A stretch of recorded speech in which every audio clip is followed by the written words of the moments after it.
Welcome back, everyone. This is your host, the DN WhatIf, here with another exciting fanfiction. Today, we're diving into the story of What If Deku Had the Ace of Cards Quirk? A special shout out to the original creator, fully under squatterproof, knife grind under skishkab, pseudo, knife grind under skishkabeb, Midas was underscratch 3R3. Please make sure to show your support by checking out their work from the description. If you enjoy this video, don't forget to hit that like button and subscribe for more fanfiction content just like this. Now, let's get started with the fanfic. After seeing Recovery Girl, Izuku decided he did not want to miss his lesson with Nezu. It was the one class that could make up for All Might's lack of teaching skills.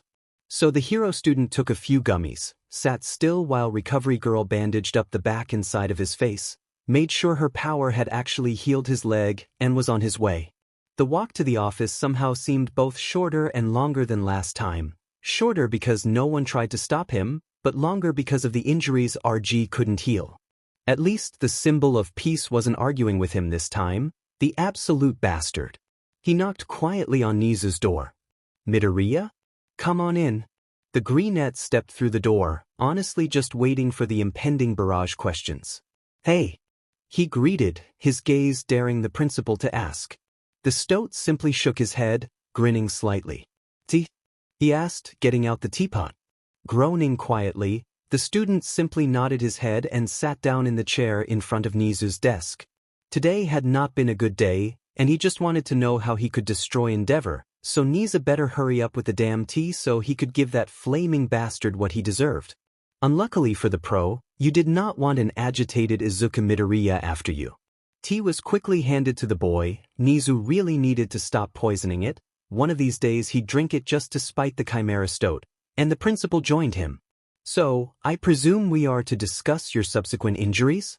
The smaller asked, taking a sip of the tea. Yes.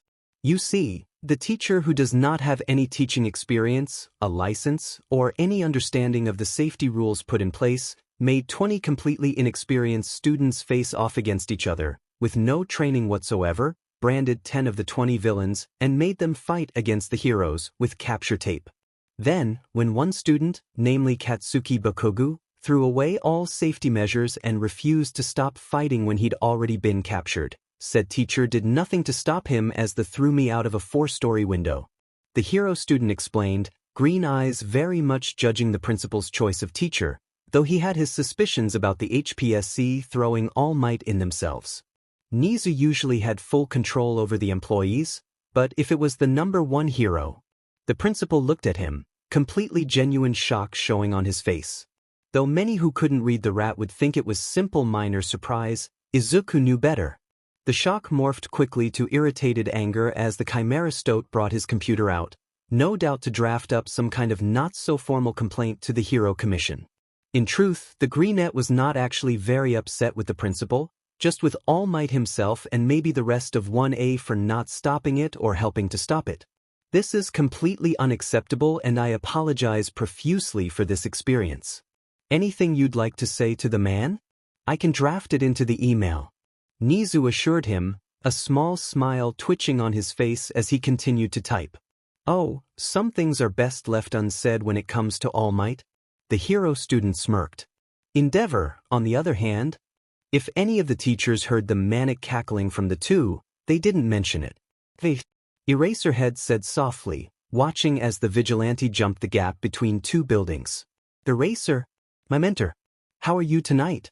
The problem child called, grinning mischievously. Doing just fine. Did you make it into U.A? Can't trick me with that one. You don't get to know if I passed or not.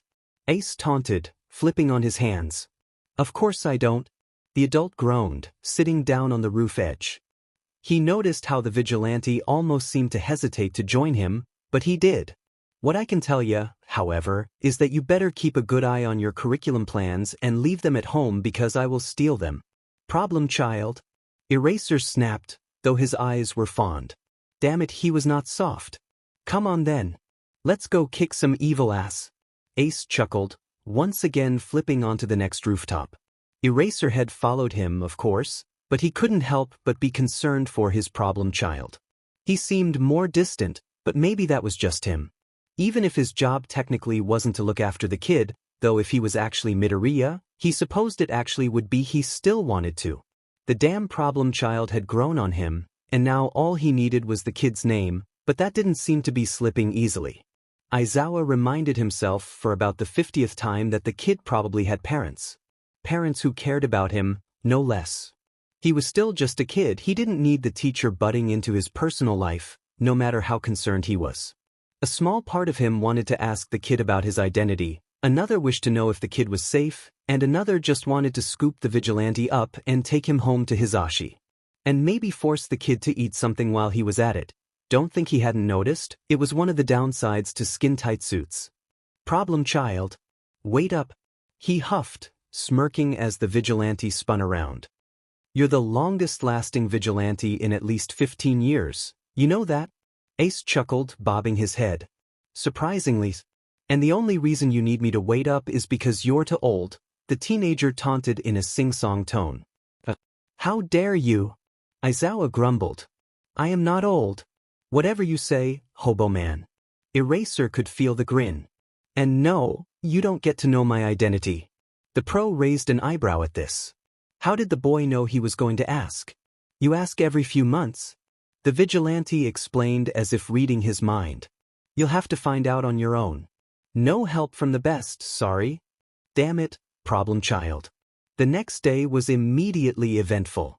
Izuku regretted the disdainful amount of sleep he'd gotten, but Aizawa would definitely suspect something if he was super tired whenever Ace patrolled. He was sure the black-haired pro already had heavy suspicion that he was indeed Ace. He didn't need to be discovered in his first couple days, he was under enough stress already. Especially with the newly acquired debt, yet no way to pay it off. He was just lucky the orphanage was obliged to pay for his schooling. They thought he was in general studies, of course, or he'd be entirely screwed. The hero student watched as their teacher traipsed in, no doubt tired out of his mind as Izuku was. Right? Let's get down to business. Our first task will decide your future, their teacher stated bluntly. I hope it's not another quirk test. The greenette heard Denki mutter. I don't feel like getting destroyed by Midoriya again. Izuku blushed upon hearing that, but focused back on Aizawa. You all need to pick a class representative. He continues. The class immediately burst out into ramblings and cries of excitement, many trying to endorse themselves. Pick me, guys. I want to be class rep. I'll take it. Yeah, you're gonna need me. Someone with style would be best. I'm like totally the right pick. The green bean protagonist had to cover his ears, wishing he could curl up in some corner or next to his bed. The loud noises and Bakuga's explosions reminded him way too much of his former middle school predicament. Come on, get a hold of yourself. You can't have a panic attack in the middle of class. God, can't even listen to others right. The voice was back. The class representative's duty is to lead others. That's not something just anyone can do. Ida spoke up, attracting the class's attention. The youngest nodded at Ida in encouragement. You must first have the trust of every student in the classroom. Therefore, the most logical way to fill this position is democratically. We will hold an election to choose our leader. Though it was obvious Ida wished to be rep, he held some good points. You have some good points, Ida. If we wish to truly do this fairly, a democratic approach would be best. The class nodded in agreement with the boy, spare Katsuki and Iomo. It's the best way, right, sir? Ida inquired. Eraserhead groaned. Do what you want, just decide before my nap's over. The teacher declared, zipping up his sleeping bag and flopping into a corner. Well, Izuku started. We should at least do speeches and give everyone the choice to not run. That's a great idea, Midoriya-kun. Ojiro praised, the rest of the class nodding along with the man. I'm going first, you damn extras. Katsuki shouted, waltzing his way up to Aizawa's desk. The black-haired pro continued to slumber. I'd obviously be the best choice here. My quirk dash. The greenette stopped listening at the word, my quirk. When would the annoyingly loud blonde get it through his thick head that the quirk didn't make the hero? Hey! Turning his head as fast as humanly possible, the hero student's eyes snapped to the rule-following brunette sitting next to him. Oh hey! He greeted, rubbing his head. Sorry, force of habit, I suppose. Ida quirked an eyebrow at him, but didn't press. Izuku silently thanked him for that. Good idea with the speeches.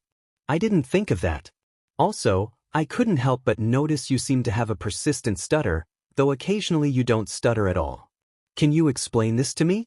I'd hate to make you feel uncomfortable in this classroom. Ida asked, lowering his tone as he spoke. Smiling nervously, the fluffy-haired boy returned the lowered tone with an answer. Sorry. It's just a thing? It's not a birthday thing or whatever. I don't know what it is. I just stutter unless I'm comfortable around someone. He shrugged, throwing another nervous smile at Ida. And it's not out like I'm uncomfortable around the class. It's just that I usually have to know you or know a lot about you. I see. I've also been meaning to ask, the battle training dash. The blueonette was quickly cut off by Bakugu's loud cry of, "Who's next, extras?" And Izuku had never before been happy to hear the blonde so loud. I can go. For hero students, you're impatient. I'll go next. Hitoshi said, sounding somewhat bored. The greenette could tell he was half-assing it, but didn't seem to care that much when it came to Hitoshi. Which reminded him, he still needed to ask Shoto about his quirk. Alright, let's start with why I'd make a good class representative. Shinso started. I have experience in this kind of area that others don't have. I was my elementary school's class president for all 6 years running, and my quirk isn't a physical one, which means I don't rely on it at all times. I can plan and execute without using my own quirk even once, and it means that I've had to rely on my wits and intellect. As class rep, I may not be any of that prim and proper prestigious look, but I'll be blunt and I know the difference between a plan and, let's go in and hit stuff with our quirks. Hitoshi paused, and Izuku wanted to clap. However, I'm not here to spout of complete positive shit about myself. As I've mentioned, will not be that this is such a prestigious school and we're all so lucky to be here bullshit. As class rep, I'd be what people see as 1A, and I'm not exactly a model image. I'd be better as vice president. The class seemed to take this into account, some murmuring among themselves. Izuku, you should go next. Uraraka called. Me? Bead but I suppose. Uraraka, Ida, Hitoshi, and, to Izuku's surprise, Shoto, cheered as he stood nervously behind the desk. Well, I'm not sure how good of a class rep I'd make, but I also share some of Hitoshi's peak points. IW was a very late bloomer. I didn't get my quirk, or Q quirks, until 10 months ago. I had to rely on my intelligence as well as my instincts and my ability to read people and pinpoint their weaknesses. I have been quirkless for almost my entire life, so I'd never discriminate against anyone. Despite the lack of time I've had my quirks, you can all tell that I am perfectly capable of using them and that I know my limits. I learn fast and work faster. As your class representative, I can assure you that I'll give the rest of the world someone who represents what this class stands for, what heroes stand for. The safety of others and the safety of us. The class stared at Midoriya as he walked back to his seat. The kid had a confident side. Hitoshi grinned at him. It seemed this may work out after all. He was wrong. Izuku was so very, very wrong. Of course, he and Hitoshi had been class rep and vice rep. It was only fitting after their speeches, as everyone minus Bakugu had agreed. Lunch, however, had been an absolute nightmare. The intruder alarm had gone off halfway through, and nobody thought to look out the damn window. Not even the third years took any kind of responsibility. So, naturally, an angry Izuku did. He teleported himself up to a small, maybe 3-inch wide hangway near the exit, where Ida stood in cannon, and shouted, "Hey! Attention, everyone!" He yelled, surprisingly gathering everyone's attention. Did anyone think to look out the damn window? It's just the press. Stop your panic, it's already injured multiple students. But that wasn't all. Midoriya was seething. How come a damn first year, who's been here barely 3 days, took more control over the situation than even the third years? How can we call ourselves hero students if one simple alarm sets us into such a frenzied panic that we actually hurt other students? He asked, eyes glaring into anyone who tried to argue. It is the upperclassman's responsibility to help the second and first years out in an orderly fashion. If you can't even do that, what are your chances in the hero world? Many shamed glances were made as the students spread out more, backing up into the cafeteria. The greenette sighed softly, teleporting down. I want uninjured third years helping injured second years and uninjured second years helping injured first years. Injured third years should report to RC immediately. Go. And then everything started moving again. Students started helping others, and the people who weren't were gossiping about the entire situation in the lunch hall. Brushing himself off, he was lightly trampled. The boy went over to help an injured Shoto to RC. Hey Shoto. How are you doing? He asked as he pulled half the other boy over one shoulder, helping him with his limp. Just fine, Midoriya. Quite a show you put on. Shoto chuckled lightly. Call me Izuku. And forgive me, I was angry, and I tend to voice my anger when I'm angry. Shot simply shook his head with a luff. All right then, Izuku, the elder of the duo grinned. I can tell. The two walked in a comfortable silence, Izuku watching the peppermint-haired boy with interest. Perhaps now was a good time to bring up his quirk. The greenette couldn't help but feel safe with the older, though they'd only really conversed once or twice. There's been something I've been meaning to ask. The heterochromatic boy raised an eyebrow at him, signaling him to continue. It might be a sensitive topic for you. I understand if you are uncomfortable, and you are not obligated to answer. The fluffy-headed boy explained, watching the peppermint boy nod. How exactly does your quirk work? I understand that it allows you to produce both fire and ice, but I'm not entirely sure how. Forgive me once again for such a personal question. I'm quite the analyst and find your quirk interesting. Shoto blinked at him in surprise before nodding firmly. My fire is produced a lot like how Bakugo's explosions are. My, as well as my father's, sweat contains small and lightable amounts of gasoline. My ice, however, is produced by me forcing my blood cells freezing over. Mine regenerate much faster than someone else's would. I have to use my ice often, or I'll have to many blood cells, which is somewhat ironic as my mother's quirk used to leave her in need of blood transfusions if she needed it too much, and now here I am needing to burn them out. Well, freeze them out, I suppose? Todoroki explained, eyes rarely leaving the wall opposite of Midoriya. Izuku nodded absent-mindedly, humming slightly. He was currently staring above Shoto's head. Well, that was new. Copy quirk? After the disaster that was lunch and Nezu's class, it was just them conspiring on how to take out Endeavor. The USJ trip that Izuku was already aware of was announced. Alright, Hellspawn, sit down. Aizawa mumbled, pulling out a stack of exactly 21 schedules. Tomorrow we'll be giving lessons on rescue training at the USJ. There's a schedule here for each of you and one for me. Make sure you don't lose it, Midoriya, you'll need it. The greenette made a small noise of protest, and then a fake one of betrayal as both Hitoshi and Shoto simply shook their heads and smirked. Hey, I'm not that clumsy, the greenette mumbled. Shinso simply raised an eyebrow and nodded. I'm not calling you tonight. How dare you? Treason. The purplet screeched, though promptly falling silent at Aizawa's quirk-infused gaze. Now that you're all quiet, make sure you bring your hero costume with you. Cementos is here to teach modern history or whatever. The pro said, leaving as Cementos entered the classroom and started his lecture on the history of quirk development. The class, though some were paying attention, most were not. Izuku, however, wasn't paying attention for an entirely different reason from the rest of the class. A reason pertaining to his quirk. Half cold, half hot. User sweats gasoline on the left half of their body and can freeze the blood cells in the right half of their body. Drawbacks. The user can oftentimes get tired or faint from hypothermia, as their body is not resistant against the effects of ice. Fainting or dying from blood loss is possible, but the user would usually faint from hypothermia first. Interesting. What was his list of standalone quirks again? Quirks, standalone. Quirk. Glacier movements. Description. User can create glaciers of ice that shoot around, melting behind them as they spread. Currently unknown. Quirk. Description. User's speed, strength, and agility are increased. How much a user's statistics are increased are based on their mood and health. Quirk. Shadow walk. Description.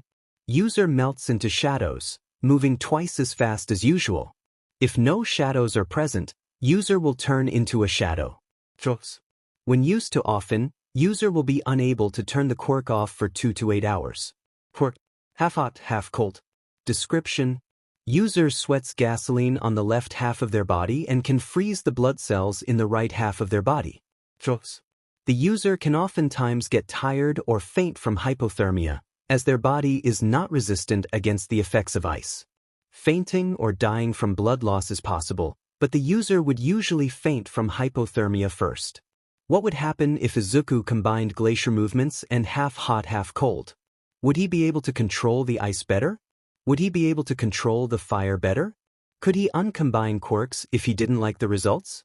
How did his quirk determine the combinations? Was it like fistful, the better he felt the better the combinations? Or was it always the best quirk from 2 quirks? Did it use a genetic system to determine it? What happened to all basic rules of quirks? What kind of quirk was it? Emitter, mutation, or transformation? What would happen if Eraserhead erased his quirk? Would only copying and combining stop, or would he stop being able to use quirks too? Could he copy high specs? There were so many questions he needed answering. Midoriya, what's your stance on the quirked war of 2068? Oh, right, he had a class to pay attention to. Ignoring the feeling he had about the USJ trip, Izuku quickly stepped onto the bus behind Hitoshi, sitting down with him and Shoto. Why so interested about my quirk? The greenette's head shot up, eyes meeting Todoroki's questioning ones. Heh? He asked, shaking his head in both confusion and underlying dread. My quirk. I didn't give your question much thought yesterday, but I am now. Why were you so intrigued? The heterochromatic boy repeated. The younger tried to ignore Shinso's stare. Well, it's as IE explained. I kind of wanted to analyze the hour quirk because Ethian Leother dull quirk I've seen in person is mean. The boy rushed out, telling the elder a half-truth. He had analyzed Shoto's quirk, and it was the only other dual quirk he'd seen in person, the other one just wasn't his own. Blinking, Izuku watched the peppermint-haired boy shake his head slowly. You could have just asked for a demonstration, you know? The eldest stated. I wouldn't have killed you. For some reason I find that hard to believe. Shinso muttered, watching as Izuku nodded in agreement. Shoto, however, being the sheltered boy he is, did not pick up on the joking part. I am sorry if I gave you any reason to believe I would harm you for asking something like that. I would never dash, the boy started, being cut off by Midoriya's fond sigh. We're kidding, Sho. Don't worry about it, I'm just a nervous The greenette somewhat assured him, patting Shoto on the back. And in vigilante boi. Hitoshi reminded. Why wait, Hito? You're taking that joke too far. Izuku pouted. Inside, he was panicking beyond belief. What if Shoto found out? No, he was a Murasafa-based vigilante. No way Shoto would know he even existed. He was being irrational, entirely over. Izuku Ace's love child confirmed? Ace is 16, dumbass. The hero student deadpanned, wondering how the hell Shoto fucking Todoroki knew his vigilante persona. So? The peppermint boy questioned. He's 14, Sho. He would have been 2 when Izuku was born. Hitoshi smirked, shaking his head. Izuku Ace's brother confirmed? I'm an only child. Izuku Ace's cousin confirmed. I'm an orphan. Jesus, do you have any connections I can use? What about, Izuku has seen Ace on the street and didn't recognize him confirmed? Shinso supplied. Hitoshi, don't encourage him. The greenette complained, throwing his head back. Or you don't get hugs. Shinso gasped. No. You don't have the heart to deny me hugs. You want to bet on that? No. Didn't think so. The world was not ready for the duo that was Midoriya and Shinso. The greenette had to admit, the USJ was a thing of beauty. Its glass domes spanned the entire length of the thing, encasing multiple hundreds of acres. The sunlight filtered through the dome and onto the steps, practically blinding the students of 1A. Though the building itself was bland and rather ugly, the inside looked like a vibrant carnival of natural and unnatural disasters. As the students continued to climb the steps of the USJ, the feeling of dread seeped back into Izuku's mind. He wrote it off as anxiety of being in such an unfamiliar and open place. He should not have. "Hello, everyone. I've been waiting for you." A loud gasp emitted from the crowd of students as they gathered around the pro. "It's the space hero, 13. Izuku muttered out quickly, excited. The chivalrous pro who's rescued a ton of people from disasters across the world. "Woohoo!" Kirishima called out. 13 is one of my favorite heroes." Mina shouted excitedly. "I can't wait to show you what's inside," 13 said, hyping people up. "This is gonna be awesome." Kaminari whispered. The class stepped inside, immediately in awe of the place. The youngest had to admit, it was even more impressive than the photos. "Holy crap! It looks like some kind of amusement park," Kirishima exclaimed. "A shipwreck, a landslide, a fire, a windstorm, etc." 13 listed. "I created this training facility to prepare you to deal with different types of disasters. I call it the Unforeseen Simulation Joint. But you can call it USJ. Just like Universal Studios Japan." So manly. While his classmates talked among themselves, the vigilante was listening into the teacher's conversation. "Hey, shouldn't All Might be here already?" Aizawa asked, sighing. "Let me guess, he booked an interview instead." "Actually, it's something else," 13 said, holding up 3 fingers. "Right to the limit," Aizawa groaned, and Izuku swore he heard an "of course, why aren't I surprised?" "He's resting in the teacher's lounge." 13 shook their head. "That man is the height of irresponsibility." "Yeah, you can say that again." "Well, we should be okay with just the 2 of us," Eraserhead mumbled. "The clock's ticking. We should get started." They would later find out that it was never okay for them to go there, All Might or not. "Excellent." 13 turned their attention to the students, and the eavesdropping hero students snapped back into place. "Before we begin, let me just say one thing. Well, maybe 2 things. Possibly 3, 4, or 5. The pro rambled. To anyone else, it was just a pro rambling. But not to the vigilante. He knew that rambling, mainly because he did it multiple times a patrol. The pro was nervous, distracting the students from the problem that was All Might's incompetence. Izuku got the idea that no other teachers knew what went down in the training exercise. "We get it," the students chorused, continuing their obliviousness. "Listen carefully," the teacher said, turning serious, "that I'm sure you're aware that I have a powerful quirk. It's called Black Hole. I can use it to suck up anything and turn it into dust." "Yeah, you've used Black Hole to save people from all kinds of disasters before, haven't you?" Yoroza questioned.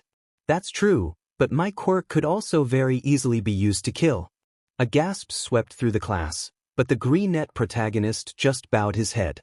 "Some of you also have powers that can be dangerous. In our superhuman society, all quirks are certified and stringently regulated, so we often overlook how unsafe they can actually be.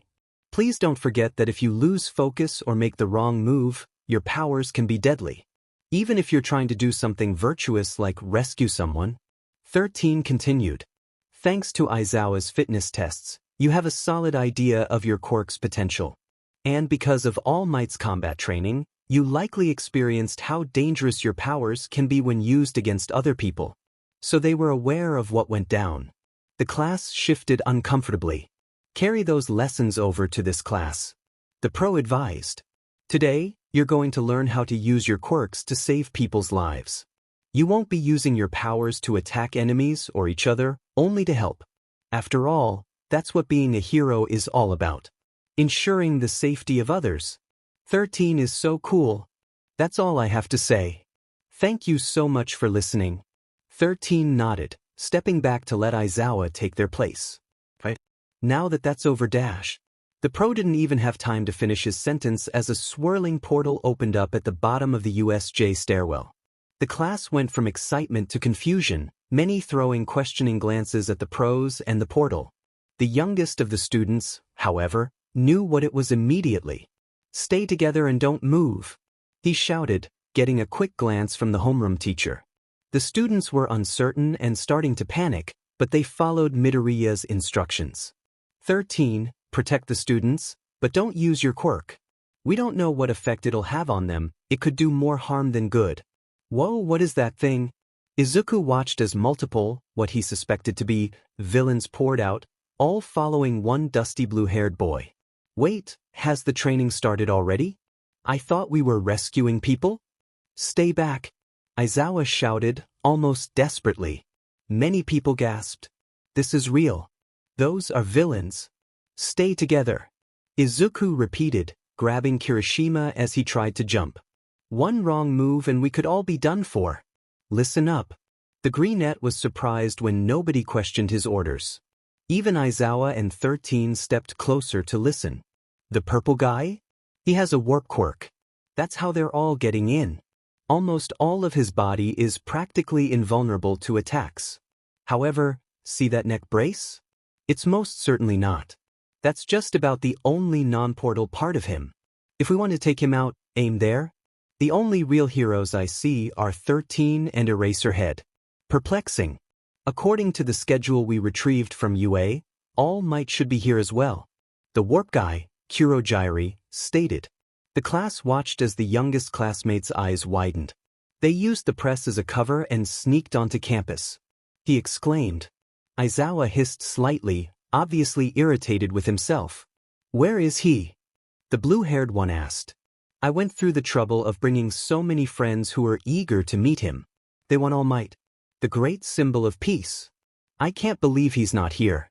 Maybe if I kill a few kids, he'll come out to play.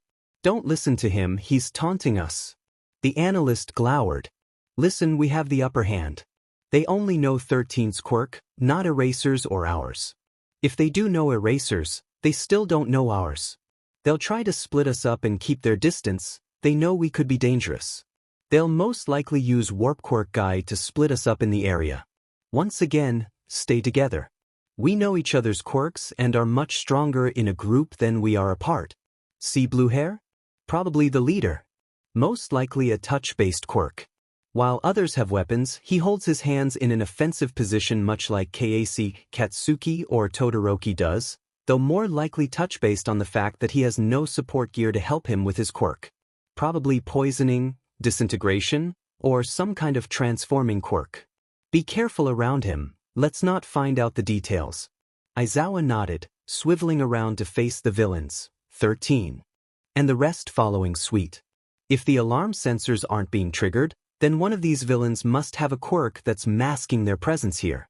They carefully chose this isolated facility as an entry point at a time when a class was being taught. Cleverly planned, I'll give him that, Aizawa muttered, turning to half-face the group while keeping an eye on the villains. 13. Contact the school dash.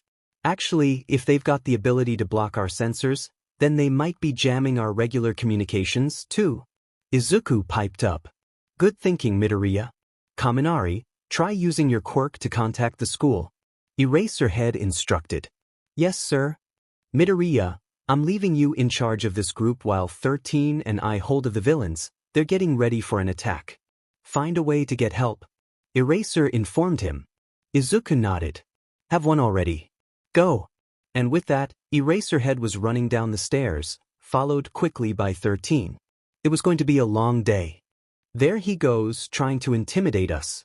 He is strong, and since he's hiding behind those goggles, you can't tell whose quirk he's erasing. He's making it hard for us to work together or rely on each other's powers. Shigaraki laughed. But Izuku was currently too focused on making it out alive to fully understand the situation below. Ida, we'll need you for this. The greenette instructed, watching as the bluenette perked up. And Kaminari, you listen, here's the plan.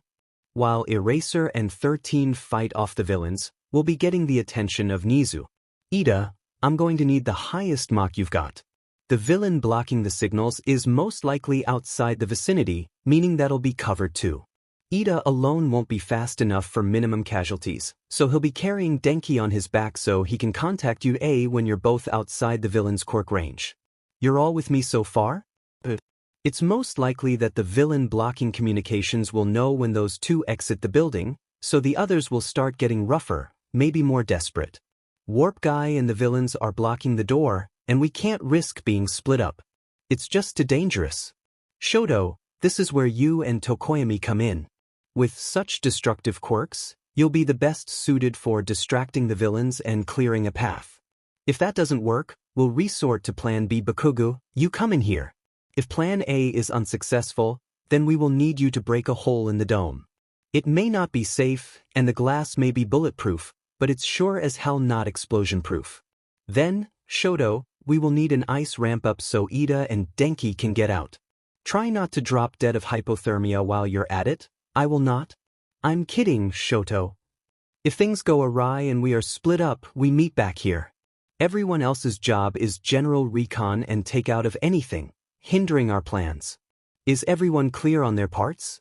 He asked, finally rushing to a stop to catch some air. They felt like a team. Got it? Good to go, Izuku-kun. Of course, Green Bean. Just, I will do my part without fail. What? No way am I taking directions from that nerd Dash. Katsuki Baka, I swear to God if another word against this plan comes out of your mouth I will float you straight through the roof of this place. Ochako threatened, and Bakugo fell into, albeit angry, silence. Alright then, let's get to it, WhatIf? Izuku whisper shouted. The class sent reassuring smiled at each other as they started to prepare. They were so caught up that they didn't see the leader of the group slip quietly into the shadows, and they definitely didn't see the way a random shadow slipped up the wall and onto the sun-covered glass dome on top. Maybe if they had, they'd realize the Hitoshi had a walkie-talkie and that Eraser was losing an already doomed battle. Raisin, prepare for Plan Siege 6? Shoto. Tokoyami. Zuka's given you the go-ahead. Start Plan 1A. Hitoshi called. 1A? That makes it sound like there's a Plan 2A. Shoto asked, far too observant for Midoriya's liking. Ah, come on to do.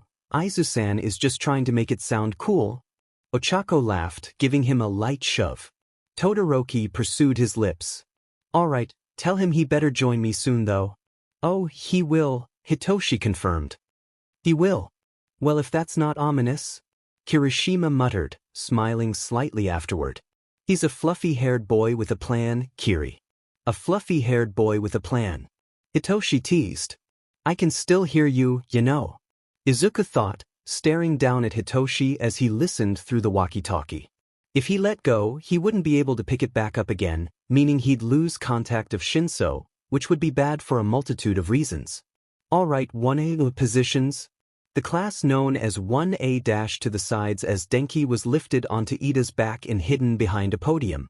Shoto got ready to fire up his ice, practically vibrating from the energy. Tokoyami was quietly arguing with Dark Shadow over the plan, but in the end agreeing to stick to it and be the distraction/destruction while Shoto focused on clearing the path. Izuku slipped off the roof and down into the landslide zone, quickly dropping his shadow form and putting his backpack down, unzipping it and searching through. He found Ace's costume near the bottom after Hitoshi found out he kept it at the bottom of his bag, just in case of his bag, quickly throwing the costume over his uniform and his mask over his face, protecting his at this point already busted identity. He threw the voice changer on for good measure. Quickly activating Shadow Walker, the resident vigilante stood underneath one of the trees, melting in with the shadow the tree cast on what used to be him. The fight continued to rage on in front of him, and the Nomu, as the Bluenet leader had dubbed it, was coming ever closer to Aizawa. Ace was proud of the fact that behind them, Warp Quirk Guy was struggling to stop the other 1A classmates' plans. He hadn't counted on Shota's condition. The hero student had been right, the dusty-haired leader, Shigaraki, by the sounds of it, had a disintegration quirk. Rare and powerful, a 5-point touch. And, unluckily for Eraserhead, he liked to use it to be a complete pain in the arse. Namely, he liked to use it when one was pinned dangerously to the floor by a big-ass Nomu, and Ace did not like the look of things. Eraser already had some of the skin under his chin disintegrated. It seemed far too thin a layer for the Greenet's liking. First it was 23 seconds. Final boss. Shigaraki started. God, did that guy ever shut up? Then it was 24 seconds. And then 20. Then 17. It was hard to see when you were jumping around, but I've found your tell. It's your hair. When it drops, it means you've stopped using your quirk. You're having to blink more often. Don't push yourself too hard now. You might just fall apart. Wouldn't that be a shame? Aizawa grunted, looking down at his, now that Izuku noticed, disintegrated elbow. Turns out the blue-haired leader did some damage. That annoying quirk of yours isn't suited for drawn-out fights against big groups, is it? Don't you think you're a little out of your element here, Eraserhead? You're much better at working stealthily. You're known for surprise attacks, not fighting head-to-head. But despite knowing that, you didn't hesitate to jump into the middle of this fight. To put your students at ease. Oh, and look at you now, you're still standing. You really are so cool. The leader analyzed, cackling. He was so annoying and so right that it physically hurt Ace. Oh, by the way, hero, I am not the final boss. The Nomu. What is this? Eraser hissed, still trying to weakly fight against it. What do you think of him, Eraserhead? He's the bioengineered anti-symbol of peace. But you can call him Nomu. The leader explained, laughing dryly. Stupid chaplips. Bet he would be getting better lip care in prison, where he belonged. Oh, Shigaraki. The youngest thought. Didn't anyone ever tell you that you don't tell the heroes your grand plan at the last minute so someone can overhear you and save the captive? Too bad. A shame really. And then Ace moved. In one movement, the green net flashed forwards from the shadows and physically removed the dull blue net from Aizawa, catching the villain by surprise as he was thrown back by a swift kick. You NPC. The man stopped in his tracks, something washing over his features. Recognition. Ah, the leader of the LOV knew him. What a nice surprise, right? Shigaraki, was it? Listen, I'm flattered that, whoa there, I'm not a cat, I've only got so many lives, you've taken an interest in my mentee, but I really like him and do not wish for him to die. Ace concluded, jumping over the Nomu's swinging hand. I am not the mentee, I'm the mentor. Aizawa coughed out, cracking a smile. Yeah, sure. The vigilante turned back to Shigaraki. Come on, pretty boy, let's dance. Arg. The leader simply shouted. End him. Ace spun around, bow staff springing out of the small capsule as he turned to face the beast. Alright. Nice quirkified human thing. Ace laughed awkwardly, voice cracking slightly. The Nomu pounced, roaring as it seemed to almost slam down on Midoriya. The boy reacted instantly, spinning his bow staff and blocking the extremely powerful hit. He felt the way the staff vibrated, and he realized quickly that the staff couldn't take many of those hits. He'd need to at least hold the Nomu at bay until help came. That help hopefully being All Might. The boy may not be very fond of the pro, but he was maybe the only one who would be able to stop that thing. Rearing, Ace activated Fistful and slammed the staff into the Nomu's chest, breaching the skin and almost snapping the bow staff. But it damaged the Nomu greatly. However, if his analysis was correct? Super healing quirk. Ace almost cackled. I knew it. That glee didn't last for long as a fist made connection with his side not a minute afterwards, throwing him into the tree he'd previously been hiding in the shadows of. That was definitely a minor concussion, probably some ribs broken. His mask was still intact. Gasping for air, the teen spun around to grab Shigaraki's crusty arm before it could breach the boy's holy bubble of purity. Not today, no thank you. Ace screeched, throwing the blue net back next to where Eraserhead once stood. Said man now stood beside him, capture weapon at the ready. Hey, mentor. The man corrected, facing the now charging Nomu. In one quick reaction, the vigilante stood to the side of the Nomu and stabbed it with his knife, causing it minor distraction. He proceeded to bonk its open brain with his bow staff, but the brain itself seemed to have some see-through, almost invisible shield doming it, so his attack did no good. Shit, Eraser, hey, watch out. Ace called, darting forward to push his practically immobilized mentor out of the way of the dusty-haired leader's hand. Instead of Aizawa's neck, his fingers came into contact with Ace's mask, disintegrating half of it. Lurching back, Izuku's. He wasn't quite sure what persona he was at that second. The boy lurched back, clutching the vulnerable side of his face. The man had managed to actually touch his face, and now he had a much thinner layer of skin on his cheek than he'd have liked. If it wasn't for his mask, he'd most likely be dead. He faced Aizawa, his identity most definitely revealed. "Alright, problem child, we'll have to talk about that later." The man shouted, somehow sighing at the same time. "What's the plan?" Nothing. Izuku had no plan. The Nomu was practically invincible. He dodged another punch, and they had no way at contacting you. A shove eraser out of the way, and his entire strategy was wait for reinforcements, get hole in leg, which wasn't much of a plan. Then something came to the boy's mind. With the healing and the obvious strength enhancement, it was probably based in one place, orbiting around a bit organ. What if he went for the heart? Heart. The greenette managed to whisper out, clutching his leg. "We need to go for the heart." "Problem child, you have hole in your damn leg dash." Shota. And so Izuku watched as his teacher snatched his bow staff, and quite frankly, went for the heart. Shota's head was spinning. It was confirmed. He had one problem child, not two. Izuku Midoriya was highly appraised and well-known vigilante ace, the red card of hope. His son. This simple fact seemed to change everything and nothing at the same time. Didn't Izuku make some joke about being an orphan? Or was that Todoroki making fun of Endeavor? Was 1A aware of the local Sunshine Child's side job, or were they also left in the dark? Would Midoriya still see him the same? What was with his whole double persona thing about anyway? It seemed to be a little more like repression than protecting a secret identity. Then again, he was still Ace. Still Midoriya. He was still his student, who he'd kill for without hesitation, who he'd demand the villains to stop fighting so he could get him medical attention for, who he'd die for at the drop of a coin. Still the problem child who was taking private lessons with Nezu, who seemed to have self-worth issues, and whose stutter seemed to be as ever-changing as the author's gender identity. The same, but so different. The same one he'd give everything for. The difference in personality. The same one he'd kill for. The way his quirk liked to change. Conveniently. The same person who he trusted with his life. So, when the vigilante had said, "Go for the heart," Aizawa went for the heart. He'd grabbed the most damage-inflicting looking weapon he could find, and faces off with the villain. The Nomu had come flying at him, chest completely exposed. Shigaraki shrieked in frustration behind him, but he didn't care about the LOV or their dumbass leader. He cared about defeating this thing before the damn problem child bled out on the floor. So, as the thing got closer, he reared down and sprang the staff up, plunging it into the heart as if he was slaying some kind of mystical creature, like a vampire from the 2013 myths.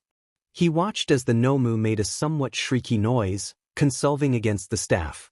Shota ripped open its chest, much to his and Izuku's disgust, just as a safety measure. And for vengeance, but he'd never put that in the report.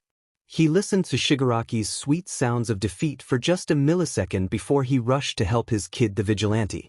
"Hey, problem child, listen to me. Look, it's Ida and Kaminari. Right over there, see? Bakugwo's got them out of here. Hold on, okay? I need you to not fall asleep, yeah?" Aizawa prompted desperately, not wanting the student to die on him. "I'd be fine." Izuku stuttered out, smiling almost gently. "Good, get health help. Q quick." Aizawa nodded, watching out of the corner of his eye as Shigaraki was approached by Warp Quirk Guy. "Oh boy, a sheep trying to escape from the wolves. I simply can't allow that." Kurogyari chuckled. "If other heroes arrive, it'll be harder for us to put an end to All Might. This responsibility," Ida panted out, "was entrusted to me. Classmates, I'll keep you safe. You got this, Ida," Denki whispered to him. "I'll be back in a flash." Ida shouted, engines revving up and going into overdrive as he burst through the hole Bakugwo's explosions had created. "You impertinent children," Giri cried out. Sadly for the League, Izuku's plans rarely had flaw. He quickly warped himself over to Shigaraki. Someone had to deliver the disappointing news. He supposed it should be him. "Tamura Shigaraki. Kurogyari, bring me some good news." The Bluenet growled, furious. "Did you manage to kill 13? The rescue hero is out of commission," Giri answered. "But there were students I was unable to disperse, and 2 of them got outside of the facility. They're going to call for backup." He explained, shaking his head. It's over. I know. That. They even killed the Nomu. Shigaraki hissed, taking Kurogiri by surprise. They what? Who? It was Eraserhead and that green-haired vigilante brat Ace. I didn't even get a good look at his face. The man-child explained angrily. Sensei had wanted to talk to the vigilante. What a twist. Damn NPCs. Shigaraki raged. Sometimes Kurogiri wondered if All for One was paying him enough. After Denki called Yude for help, it didn't take long for a teacher All Might, who was coincidentally already on his way there, to make his way to the USJ and help out. Don't worry, class, I am here. The hero student threw his mask to the ground, groaning as he clutched his leg.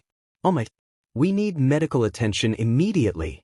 Midoriya's losing a lot of blood. Shota shouted somewhat desperately, gathering the most class's attention. What? Shoto hissed, quickly freezing up the ground in his panic. Spotting the now heavily bleeding boy, Shoto dashed towards him, leaving All Might to finish of the slowly decreasing villains. Izuku. The rest of Ace's mask had been crushed, and the face guard that often held the voice change was long discarded, leaving one rather badly injured Izuku Midoriya. The local greenette gasped out softly as the Todoroki joined them on the floor, eyes alight with worry. Izuku was the only friend Shoto had. He couldn't lose him to that damn villain. It was too soon. Shoto wasn't just going to let him bleed out on the floor. How do you damn it? How the fuck do you dash? The heterochromic boy panicked. Aizawa, ambulances. Please. Anything. Quickly, I won't let him fucking die here dash.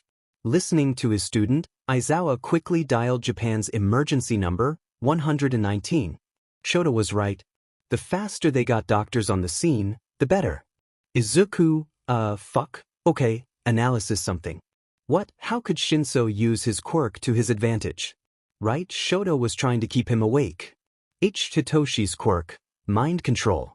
His quirk can be used to control others, but only if they cough. Answer a Q question. He activated his quirk on Dash. He was obviously struggling, but he continued on anyway. She uses support items to his advantage. Voice cha cough inger so people don't know it's him. Rest, restricted to be basic movement, no speech control. With cough peak practice, could have speech control. Like Tokoyami W with Dark Shadow, can make him incorporeal yield. Only if he focuses hard though. Won't be easy, Deed's Dark Shadow might not like it, like how he's immune teach to lead cough tea. Could be dangerous PR, probably a power move if anything. The greenette listed, easily switching from Hitoshi to Tokoyami. He was starting to get really tired. Well done. My quirk? What can you tell me about my quirk? Shoto asked, getting desperate. Your tube quirk is a dual cough quirk. Like mine. Half hot, half seat cold. Y you can produce fire F from your L left side and ice from Y you are right. Your ice siege can be used cough in a variety of different W ways, but why you like to use it to trap your enemies instead of using it to harm them, like ice spikes or something of that kind. To use your quirk Y you freeze over your blood cells to create cough ice A, and your SW sweat contains small and light table amounts of G gasoline. You don't like teach to use Y your fire, W which I underst coughed and but D do not agree W with. But either way your weakness in why your ice is its reaction teach to salt. It melts your frozen over bead blood cell ice much faster than it melts usual ice. But how'd you know that? The peppermint boy asked. You never get salt on Y yourself and why you're really seeing careful around it, as well as the fact that Y your blood cells replicate much faster which means the ice must do so too or it won't be able to keep up. You siege cough would probably make snow with both fire and ice on at the same time which I'd like to experiment cough with maybe I could make a snowman, or something else. The younger started to drift off. Hey no, Zuku, stay awake, ambulance is nearly here dash. Tired, want Toshi. Want you and Toshi. Fuck. Okay, but you gotta stay awake for Shinso, yeah? Shinso. What? The purplet screamed back from about a forest away. Midoriya's injured. Get over here, he needs to stay awake. Shoto shouted desperately. Not a minute late, Shinso came running up the steps to slide on the ice Shoto had created, sitting down next to Izuku. Aizu, green bean, my partner in crime, come on. Hitoshi muttered, clutching the greenette's hand. Toshi. Wanna sleep? Said younger mumbled, whimpering. I know, but Aizawa and I? We're mean and you have to stay awake. Shinso tried, shaking the boy slightly. Okay, I can dash, the hero student stuttered. Come on, just until the ambulance arrives.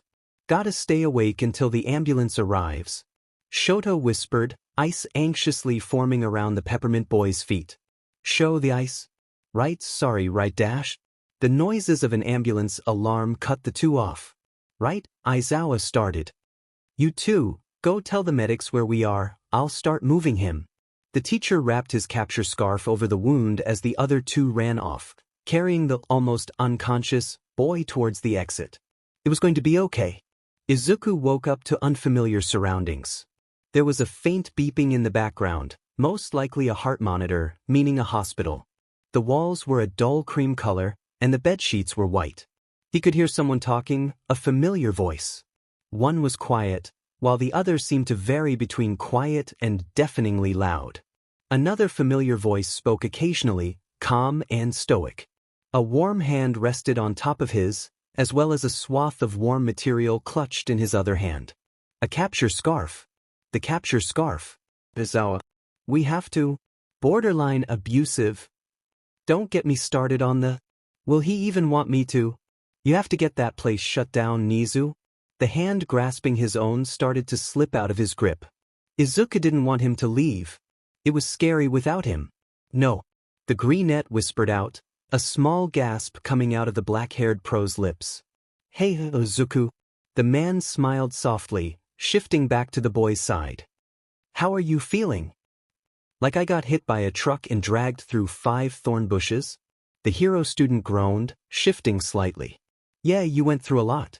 The good news is no completely permanent damage has been done, so you'll be up again in time for the sports festival. Aizawa informed him. The sports festival?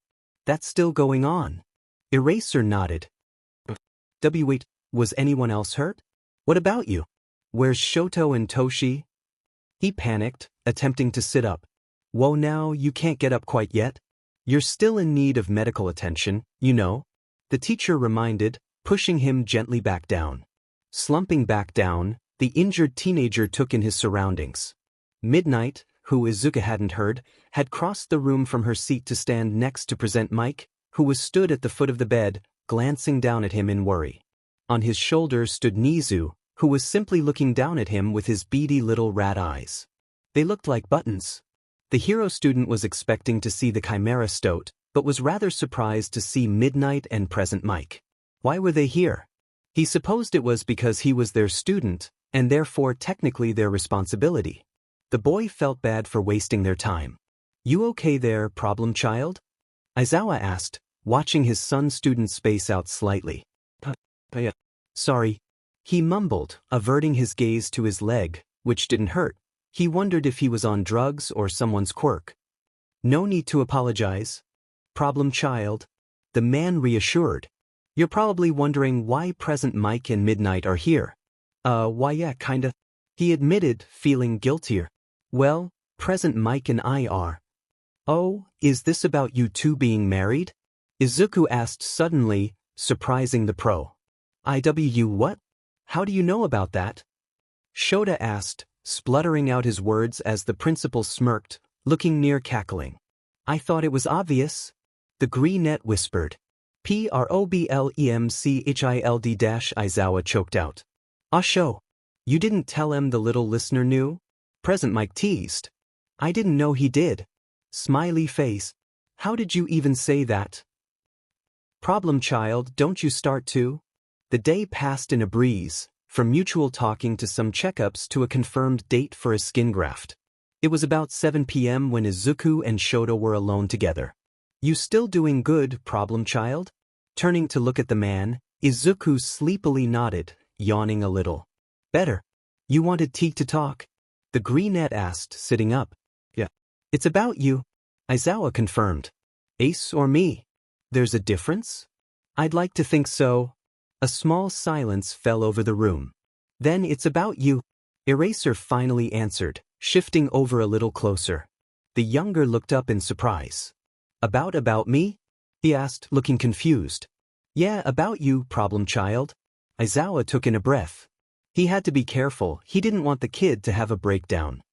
We found out you lived in an orphanage when we tried to call your mother. Aizawa narrowed his eyes. Inko Midoriya, may I add? He did take note of how the kid flinched. And we did a little digging into it, including finding an awful lot of rather incriminating security footage. Midoriya froze, his breathing shallower. They saw the security footage? They'd expel him for being too weak. Aizawa would shame such a weak vigilante. He's definitely out now, he couldn't even defend himself against an old lady. Who'd want him now? Certainly not Yue. Certainly not Aizawa. He would never be a hero, and goddamn that Waivasheza stubborn. Problem child. Calm down, okay? You're fine. I don't hate you, you're not getting expelled, you're fine. When had he started hugging him? Probably when he started crying. Hey, listen, you're not in trouble, it's okay, I'm right here. He was, okay? Aizawa wasn't mad at him? But he'd been so weak. Problem Chizuku. Listen to me. You're not in trouble because of some discriminatory bastards. The man assured, listening to the greenette's unsteady breathing. But I was so weak, and how siege could I be a hero if, when I dashed, the boy hiccuped, still confused. Izuku, you are not weak. You're my problem child. You put your life in danger just to save others. You're the most amazing kid I've ever met, and we're going tog you out of there, yeah? The pro comforted. And oh no, F foster home W would teats take me. Not defend he now either. The hero student shook his head. Not talking about a foster home. You could come with me and Hisashi. Would you like that? The black-haired hero asked, hoping to all the gods that his problem child agreed. With I wouldn't want teach to be a be bother. He trailed off, looking up at Eraserhead. Hey, not a bother, kid. Go home with Aizawa and Hisashi? It sounded like a dream, but surely they wouldn't want. Hey kid, I can hear you overthinking this. Listen, we want you to come with us. No matter what you think, Mike likes you. Aizawa laughed slightly. Izuku pondered this. If he had to choose between an angry, abusive orphanage and his mentor's slightly dysfunctional family? Yeah, I'd like to go home with you and Mike. Izuku looked up as the door to his hospital room opened, revealing a panicking pair of Shoto and Hitoshi. Oh my god, Izuku dash. Hitoshi rushed out quickly before composing himself. We heard you were in critical condition. Shoto supplied, voice still monotone. What kind of drugs were you on that made you think launching yourself at disintegration Quirk guy was a good idea? Hitoshi asked tiredly, rubbing his nose. Zawa was in danger. The duo in front of the greenette blinked at him, actually questioning all of Izuku's life choices. Izuku Midoriya. Are you related to Dash? No, Shoto, I am not related to Aizawa. The greenette assured, rubbing his nose. I've known him since before you today, and like hell I'm letting anyone in 1A die. Shinso shook his head and groaned. Self-sacrificing dumbass, every last one of you. The boy complained lightly, though a hint of a smile played on his lips. Yeah, but isn't that why you love me? Izuku questioned, giggling softly. He didn't see Hitoshi freeze. Jesus, yet Zuku it is. The purplet fell back on the bed dramatically, careful to miss hitting the green bean. God, how I suffer. Well, ask the devil to send a message. Shoto monotoned. The fluffy-haired hero student burst out laughing, grasping onto the bedside. Shinso made an offended noise, but chuckled along with Midoriya. When did you get a sense of humor? The purple-haired boy complained, lightly punching Shoto's arm. Now boys. The youngest teased. Don't make me call Ida. That's completely unnecessary. Todoroki said, standing up straight. Shinso's my best friend. Right, Shinso? Right, Shoto. Hitoshi agreed, nodding somewhat frantically. Also, That reminds me. Izuku almost shouted, smile spreading wide across the boy's face as he went to pick something out of his backpack. Show. Look what I have. And with that, he pulled out 3 matching Endeavor Bitch t-shirts and, I would ask for an autograph, but I don't feel like being as fried as this teach plastic cup.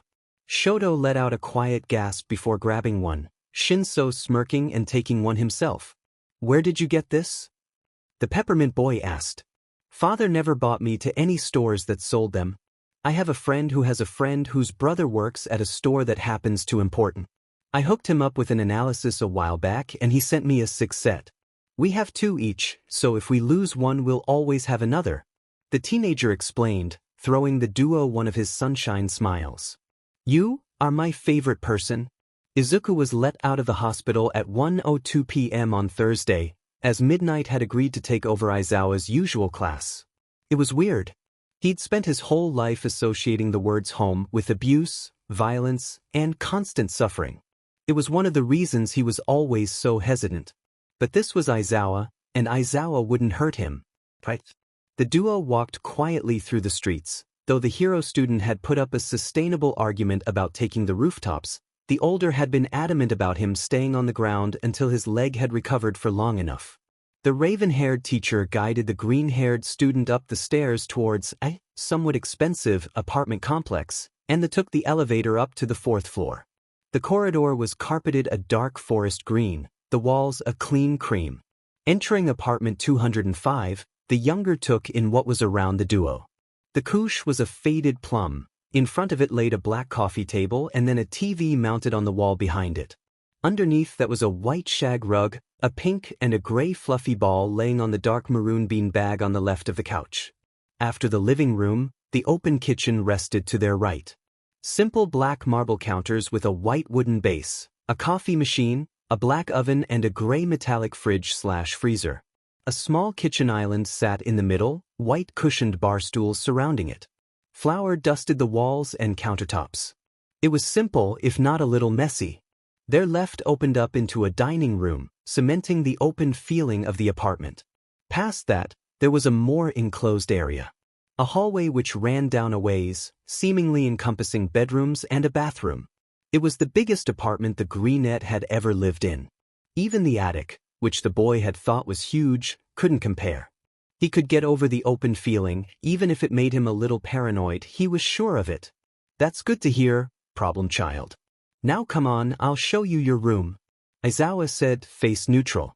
The younger was sure he was hiding a fond smile underneath his capture weapon. He hadn't realized he'd said that out loud. Okay, Aizawa? Midoriya stuttered out, following the man down the hallway. He'd been correct in his assumption, then and towards the back of it. It's the 3rd room down on the right, just here. The bathroom's the first on the left, right up there. Me and Inazashi are over on the side, 2nd on the right. That all right with you, problem child? Was it all right with him? His room was huge. He would have room for another bed if he wanted, and he had a closet on the back of the left wall closest to the door. It was rather bland if you thought about it from an interior view, but he didn't care. He didn't need anything else. In fact, he even had a proper desk. With proper drawers. It was a sort of marine green kind of color, and he honestly liked it. Why, this eye is great. Izuku stuttered, still kind of taking in the space around him. Beej, but you didn't have teach to spend so much teak time on me. Problem child. Eraser stated, turning the boy to face him. We are going shopping for your stuff tomorrow. We want to do this for you. Let me take care of you, goddammit. Shopping? Beat, but I don't need dash. It doesn't matter, Mike's already set on it. There is no escape now. The pro said, waving away the Greenette's doubts. The fluffy-haired teenager felt something brush up against his leg. Looking down, he was greeted by a white Maine Coon cat, which was currently circling and nuzzling his leg. He looked back up at now grinning, Aizawa. I hope you like cats? He, Izuku decided, loved cats. He'd only interacted with cats twice before he'd been moved in with Aizawa. Once in a cat cafe when his mother had a business meeting before the Quirk doctor's appointment, and once as Ace when he helped get a cat out of a tree for a couple. Both times, the cats had been wary but comforting. The cat cafe cats had steered clear of the green-haired boy for most of the hour, but ended up warming up to him near the end. The cat in the tree didn't like him at first, but then purred when he scratched it behind its ears and returned it to its owner. And now he was living with 3 cats, Notorin, named by Shota, Mayu, named by Hizashi, and Desdemona, named by Shota. Mayu was the white Maine Coon that was now wrapped around his leg, who had bumped into the greenette. She, apparently, had a minor quirk. It had gone unnoticed by her previous family, and Aizawa had found her on the street side and had promptly taken her home. Animals sometimes had quirks, usually mammals like cats or monkeys being the one to get the most quirks / the more powerful quirks.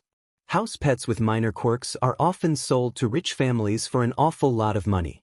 Because of her type of quirk, she often makes friends with new people easily, warming up to them in no time. Shota calls her quirk meaningful memories. It was a comfort quirk. And it let Mayu essentially insert herself into your memories so you have a stronger connection to her. The little bastard, Shota said fondly, making me so attached to her. Notorin was a dusty gray Turkish Angora, fur starting blacky gray and fading to a gray-white. It took a while for Notorin to warm up to newcomers, but when he did he wouldn't leave that person alone. He was the eldest cat, a full 5 years old. He'd been with Shota since he was a kitten. That was the one and only, Eraser insisted, time Aizawa had been an impulse buyer. He'd apparently taken the cat home to Hizashi with the sheepish look imaginable, right in the metal carrier, and plopped it down on the couch next to the man. The spiky-haired blonde, though not impressed, was not that disappointed with his lack of self-control, and he'd come to accept the fact that marrying Shota meant a death with many cats. I don't know why I'm surprised, honestly. The teenager laughed. What's that supposed to mean? Desdemona was a fawn Norwegian forest cat, coat a reddish-brown, brown, white, and walnut color. She was the youngest cat, adopted by Shota again. She was very talkative and warmed up to people quickly, though it was better to let her come to you. Aizawa suspected she had a minor speed quirk, as she zoomed around the apartment faster than all the other cats, but that might just accord to her breed. Shota had gotten her in a yard sale, when Hizashi had jokingly asked if the cat was for sale and the man said yes. Mike had tried to talk him out of it, but it was far too late. Desdemona was currently batting cautiously at the greenette's shoulder, peering down at Mayu who stayed around his leg. Izuka didn't know why Shota called her wretchedness. She seemed like a nice cat. Know how I said speed quirk? Wait until night. Until night. Talking about Mike, the pro would most likely return home around 5:30 to 6 p.m., so the duo had a solid 4 hours to blow. Problem child, have you ever watched Avatar? Eraser asked him, raising an eyebrow. Isn't that the quirked reboot of that pre-quirk era movie Avatar? Izuku smiled, answering him with a question. Yep. Aizawa nodded. It's trash. Wanna watch? The greenette nodded fast, gently tossing the TV remote to the black-haired man. He caught it with ease, switching channels until he found the right one. Seul. Wait before we start, the high schooler said, gently moving Mayu off his leg, whispering a quiet, sorry Mayu, as he darted off to his bedroom. He re-entered the living room about 5 minutes later with as many pillows and blankets as he could carry, almost tipping over as he spilt the pile on the couch. I raided the cupboards, that was all I could find. The hero student deadpanned. You, Zahu, need more pillows? Problem child, do not let Zashi hear you say that. He'll take it seriously. Eraser chuckled, pulling the pillows and blankets into a nest-like state. Good, I'll tell him. Problem child, no. Problem child, yes. Problem child, no. Problem child, why is dash? The fond bickering continued until the pillows and blankets were all set up, Izuka basically entirely covered as Mayu jumped onto his, now covered, lap, meowing slightly. Hey Mayu, gonna watch Avatar with us? The greenette asked, sitting up a little so he could see over the white mound. Sure, it's the Quizny logo. The movie is starting. They really just rebranded everything with a Q, huh? The hero student laughed, shaking his head. It was good for business back then. Is now. Shota smiled, focusing back on the movie. Yeah, this was good.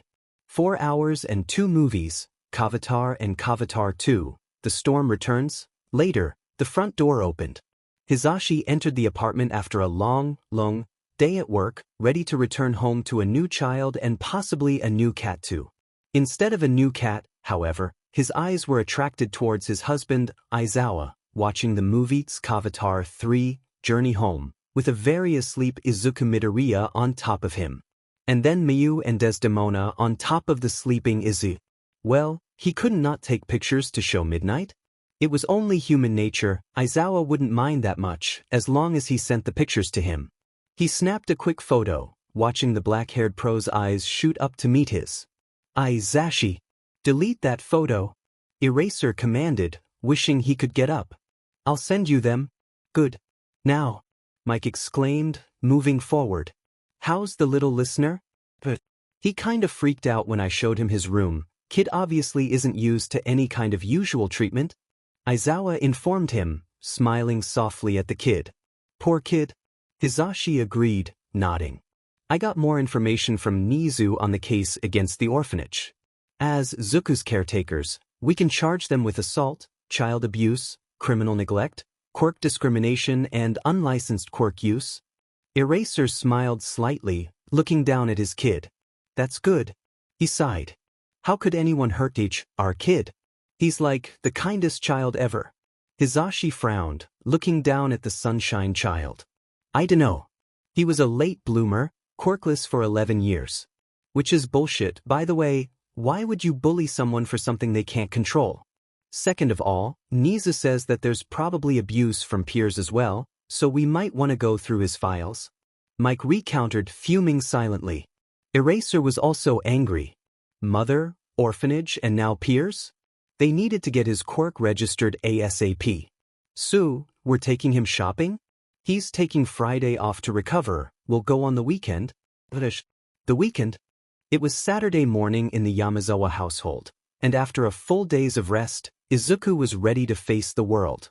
Well, if he could gain the will to get out of bed, that is. Morning, little listener. Mike, the early bird of the family, called out. He opened the high schooler's bedroom door, smiling fondly as the greenette threw a pillow at the doorway, missing and hitting the light switch. Ah, flip. The boy grumbled, rubbing his eyes as he sat up to peer at the pro. Mornin', Mike. Yes, morning you too. Yamada turned around as Izuku simultaneously kneeled up, both getting a view of Shoyuta. The pro had his ugly, yellow sleeping bag draped over his right shoulder. His eyes were alight with amusement as the teenager in front of him gasped and struggled to get up. Doing good there, kid? The teacher asked as his student somehow managed to trip over the bed itself and faceplant onto the floor. 8 is too early, He groaned, finally steadying himself on the wall. That's my problem, child. Aizawa grinned, retreating to the kitchen and his coffee.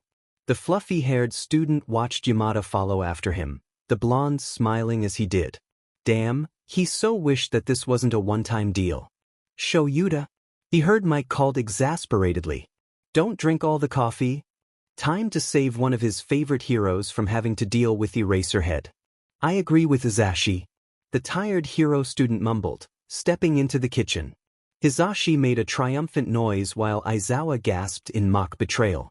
Leave some for me. Yamada groaned, rubbing his eyes as Shoyuta smirked again and handed him a cup. Coffee pods were restocked yesterday. Make sure to get refills. The pro explained, making his way towards the living room. I do not need 2 caffeinated children. 1. Aizawa defended. The teenager simply raised an eyebrow at him. Shoyuta stared back. 2. The greenette finally agreed, making his way to sit by the now offended Eraserhead. Hizashi was still in the kitchen, making breakfast. The hero student had been insistent on helping, but the loud pro had refused. He was still recovering, after all. Izuku wished that this could last forever. Sitting on the couch with Eraser, the silence between the two was harmonic. Over the months, the duo had picked up on the other's small emotional hints and signs. Like, whenever the younger started picking at his hands, it often meant that he needed a distraction. Or whenever the pro started rocking slightly, it meant he was on edge or suspicious of something. It was nice. The silence was finally broken by Aizawa, something Izuku admittedly hadn't seen coming. We need to talk about your living arrangements. Ah, right, this was where they told him that they'd found him at a nice foster home or orphanage. Maybe, since he was going to be updating his Quirk registry, they'd be right. But the Greenette doubted it. Technically, until we get the temporary guardianship papers processed, those should be done by tomorrow. It is technically illegal for you to be here. Not that that's going to stop us. Of course, I just wanted you to be aware that Shuda's voice was drowned out by the white noise Izuku's brain seemed to be making, the static buzzing away as his mentor continued to talk. Temporary guardianship papers? What was Aizawa talking about? Wasn't he going to take him back to the orphanage or a foster home or something? Problem child, are you with me? Shitred. Yes, sorry. He mumbled, blushing slightly from embarrassment. Temporary guardianship? Why would you want that? Raising an eyebrow at his kid, Eraserhead chuckled. We need to work on your self-worth, kid. He smiled tiredly. We aren't gonna dump you back in that hellhole that is the foster system. You're going to stay with us, okay, problem child? Stay with Aizawa? Sounded great. Too great. Yeah. Why would you want me? Izuku trailed off quietly. He could barely hear Mick's small gasp from the kitchen. Oh my god, Izuku, look at me. Shoyuta groaned, making sure the fluffy-haired student was actually facing him. We want you because you're an amazing, brave problem child who is also a caffeine addict like myself. How could we not want you? He whispered, focusing his attention back on Eraserhead. Okay. Mike has, as predicted, decided that we are obliged to take you room shopping. The pro smiled lightly, hiding it under his capture weapon. We are unallowed to buy more cats? Why, you don't have to buy me anything. The boy exclaimed quickly. Well, too bad, problem child. Hizashi wants to, so we're going? Shoyuta groaned. End of story. The Greenette giggled quietly, nodding at the pro. The car ride to the mall was filled with a comfortable silence, Izuku swinging his legs lightly as he hummed to the song on the radio. The Greenette had never actually been to a mall before, even if he lived so close to one in his childhood. His mother restricted outside a lot, especially when he was younger. Something about him not deserving it or something. Either way, he was glad that Hizashi and Shoyuta were taking him. It seemed like it was going to be fun. The car quickly pulled up into the parking lot of the mall, and the teenager was put slightly on edge. It seemed crowded, sheltered, and compact with no easy exit. Not good for an attack. Aizawa, seemingly noticing his discomfort, helped the green-haired hero student out of the car and quickly took hold of his hand to ground him. A reassurance of sorts that no attacks would take place. He was safe with Hizashi and Shoyuta. He was always safe with Hizashi and Shoyuta. He was immediately led to a clothing store by an overexcited Yamada, who seemed to be forgetting to breathe.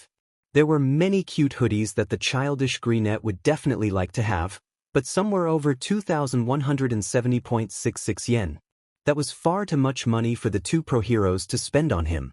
Hizashi, however, after 4 minutes in the store, pulled Izuku over to the changing rooms and threw a pile of clothes at him. The pile included 2 of the hoodies he'd liked, one with the words, I am bunny themed and a picture of a bunny, and the other had the words, time is irrelevant, so technically it's always Sunday, as well as a picture of a sun on it. Shoyuta had also thrown a cat hoodie at him, so he had 3 hoodies to try on. The 3 hoodies alone cost a grand total of 7,597.31 yen. Debt or not, Izuku couldn't afford that. Right? Izuku had debt. He should probably mention that at some point. The youngest stepped out of the dressing room in the 5th outfit, with the bunny hoodie, twirling slightly. Well, little listener? What do you want to get? Hizashi asked, grinning at the fluffy-haired boy. Why, you don't have to get me anything, you know. I'm okay with just my usual stuff. He trailed off, averting his emerald eyes from Hizashi's yellow ones. Nonsense, little listener. We're getting you stuff whether you like it or not. Agreed. Shoyuta echoed tiredly, lips twitching slightly. Swallowing dryly, the boy nodded, hesitantly picking up 2 pairs of deep blue denim jeans and the hoodies, as well as some medium-length black shorts and some white jeans. Slowly, still deciding if it was a good idea, He also grabbed another hoodie sunset design on it and 2 plain white t-shirts. Mike nodded encouragingly, excitedly taking the clothing from the younger and heading over to the cashier. Good job, problem child. You've survived shop 1. Eraserhead smiled, shaking his head. Shop 1? Beads, but I don't need anything else. The greenette exclaimed. Sorry, can't let you get away that easily. Aizawa teased, guiding the high school student towards Mike. The clothing had been a grand total of 15,942.41 yen, which he tried to protest. Hizashi had been insistent, however, and they left the shop and carried on to the next one, a pajama store. They didn't spend too long in that one, he'd chosen quickly. He bought Eraserhead, though he'd made Yamada swear not to tell the man. Alright, that's the clothing done. Mike cheered, side-hugging the hero student as he did so. Now, let's get stuff for your room. No, we are getting you stuff. I have been unable to shop like this for a while. If you won't do this for yourself, then do it for me. Damn it, Mike had him now. He finally followed the duo of adults towards the furniture store, hesitantly entering as his eyes scanned the place. His heart sunk a little as he found there to be no hero merchandise. He'd have liked to get some for his room. They did have a little seal plushie, and the greenette immediately gravitated towards it. He didn't notice Eraserhead approaching until he was by his side. Aizawa, he greeted in surprise, blushing with embarrassment. Hey, problem child. The teacher nodded, accepting the awkward greeting. Nice plushie. You want it? Oh no, that's okay, I dash. Got it, I'll add it to the cart. Eraser monotoned, walking over to Hizashi and handing him the seal. Deciding to wander around the store and look at things, the hero student accidentally backed up into someone. Sorry, I didn't mean to dash. The teenager started apologizing. Wait, Izuku? Looking up, Izuku came face to face with Hatsum Mei. Hatsum? Izuku stumbled out, smiling slightly. Broccoli. I thought I'd never see you again. How have you been since I moved? Mei asked, grinning widely. Good, I think. He responded, shrugging. My mom got arrested for child neglect, so my homeroom teacher kinda took me in. Your homeroom teacher? The support course student questioned. Wasn't that Eraserhead? 1A homeroom teacher? Wait, you're in the hero course. So Hatsum had been watching him beforehand. She'd had to have been if she saw Aizawa. Damn it, her and her perfect spy Quirk. Why yeah, I was a late bloomer. He said, breathing in. I have a quirk. There was a silence between the two for a moment before Mei grinned. You do? Oh, that's just perfect for my babies. Oops, I'll have to go soon. Here, give me your phone number. She blurted out. Izuku had already taken out his phone. See you at Udare Mei. See you, Broccoli. Mei was a support course student, huh? Why would he have suspected anything less, honestly? She was Mei Hatsum. She practically had her place at birth. Why anyone ever tried to one-up her he'd never know. Grinning himself, the greenette turned around to look for some more stuff for his room, spirits lifted greatly. He found a wheelie stool with a plush white cushion as well as a shiny pale green laptop that Mike had to literally force him to get, and a few posters of the band's fantastical phases and set of black and red duvet covers. And for some reason he just couldn't wait for his lesson with Nezu on Monday. Problem child? Shoyuta asked at the cash register, pulling out his credit card. Something up? The teenager started quietly, getting nervous. I'd really like some hero merch, if they sell it anywhere. Aizawa rolled his eyes, but his smile was fond. Where do they not sell it, kid? He remarked. But yeah, after we pay we'll go look at some of the stores, okay? Why yeah, great. Thank you. Izuku admitted, smiling. Hizashi finally stopped talking to the cashier as Shoyuta dragged him out of the store, and so the trio went around looking at the shops. It wasn't long before he had 4 posters and 2 shirts, none of which contained All Might. Eraserhead was so proud. The posters were of Midnight, Hawks, Night Eye, and Present Mike respectively. About 3 stores in, Aizawa felt Izuku's hand go slack in his grip. Turning around faster than fucking light itself, he saw the greenette staring at a store that had merchandise he couldn't quite make out. Problem child? What is it? He asked, shaking his student's hand gently. They have ace merch. Ah, that was why the design had been so familiar. Now that they got closer, Shoyuta could tell that they were selling red ace-patched shirts as well as fake plastic mouthguards in the same design and color as the youngers. They also had black shirts with his catchphrases written on them in red, green and black plastic cups, and then an entire, cheap, copy of the vigilante's costume. You could even buy some of his voice recordings, a practice Aizawa was never a fan of. Yekit. The pro-hero smiled. They do. Hizashi squealed and ended up buying a shirt for himself, which left the poor fluffy-haired boy covering his face as his cheeks heated up with embarrassment. Hey, fish. The boy grumbled, shaking his head lightly as he hid his face. But it's my boy's own merchandise. How am I supposed to not buy it? Hizashi asked, laughing. He's got a point. Aizawa monotoned, sipping his coffee out of an ace-themed cup. Yeah, this was a good day. Time, 3:04 a.m. Ding. Ding. Grumbling, Shinso finally grabbed his phone off of the sideboard and swiped at his notifications, simultaneously turning down the brightness. Thunderstormnist Toshi. Thunderscorgreenist help CM Brath. Eyes widening, Hitoshi typed a response, quickly getting out of bed. Thunderscorplist_reap. Why can't you breathe? Thunderscorgreenist_ben. So tread. Thunderscorgreenist_bean. Wanna not be turd. Thunderscorplist_street. Where you at? Thunderscorgreenist Hospilse. Thunderscorgreenist He was already tracking his best friend's location and was only a 6-minute run away, thank God. Thunderscorplist_reap. Can you stay with me? Thunderscorplist_scoip. Izuku? Thunderscorplist. Not long. Thunderscorplist_rape. Why not? Thunderscorgreenist_bean. Zawa patrolling sun. Thunderscorplist_rape. Can you wait 6 minutes? Just 6 minutes, Izuku, I promise. Thunderscorgreenist_bean. SXMGNS. Thunderscorgreenist_bean. Inly 6 minutes. Thunderscorplist_grape. I'm OMW. Thunderscorgreenist_bean. HOI. Hitoshi was only 4 minutes away now, maybe 3 if he really hurried. He couldn't let Izuku die, not before he told him he loved him. Hitoshi loved him? Hitoshi loved him. Hitoshi loved him. The thought had been underlying for a while now, but actually admitting it, even to himself, was a complete revelation to the Purpliette. Because goddammit, he loved him, and now he needed to make sure he was all right. Turning a corner, Shinso looked up. Faintly, he saw a crop of green hair from one of the rooftops. Swirling into the building, Hitoshi ignored the shouting front desk man and hit the rooftop button, doors closing on the security guards.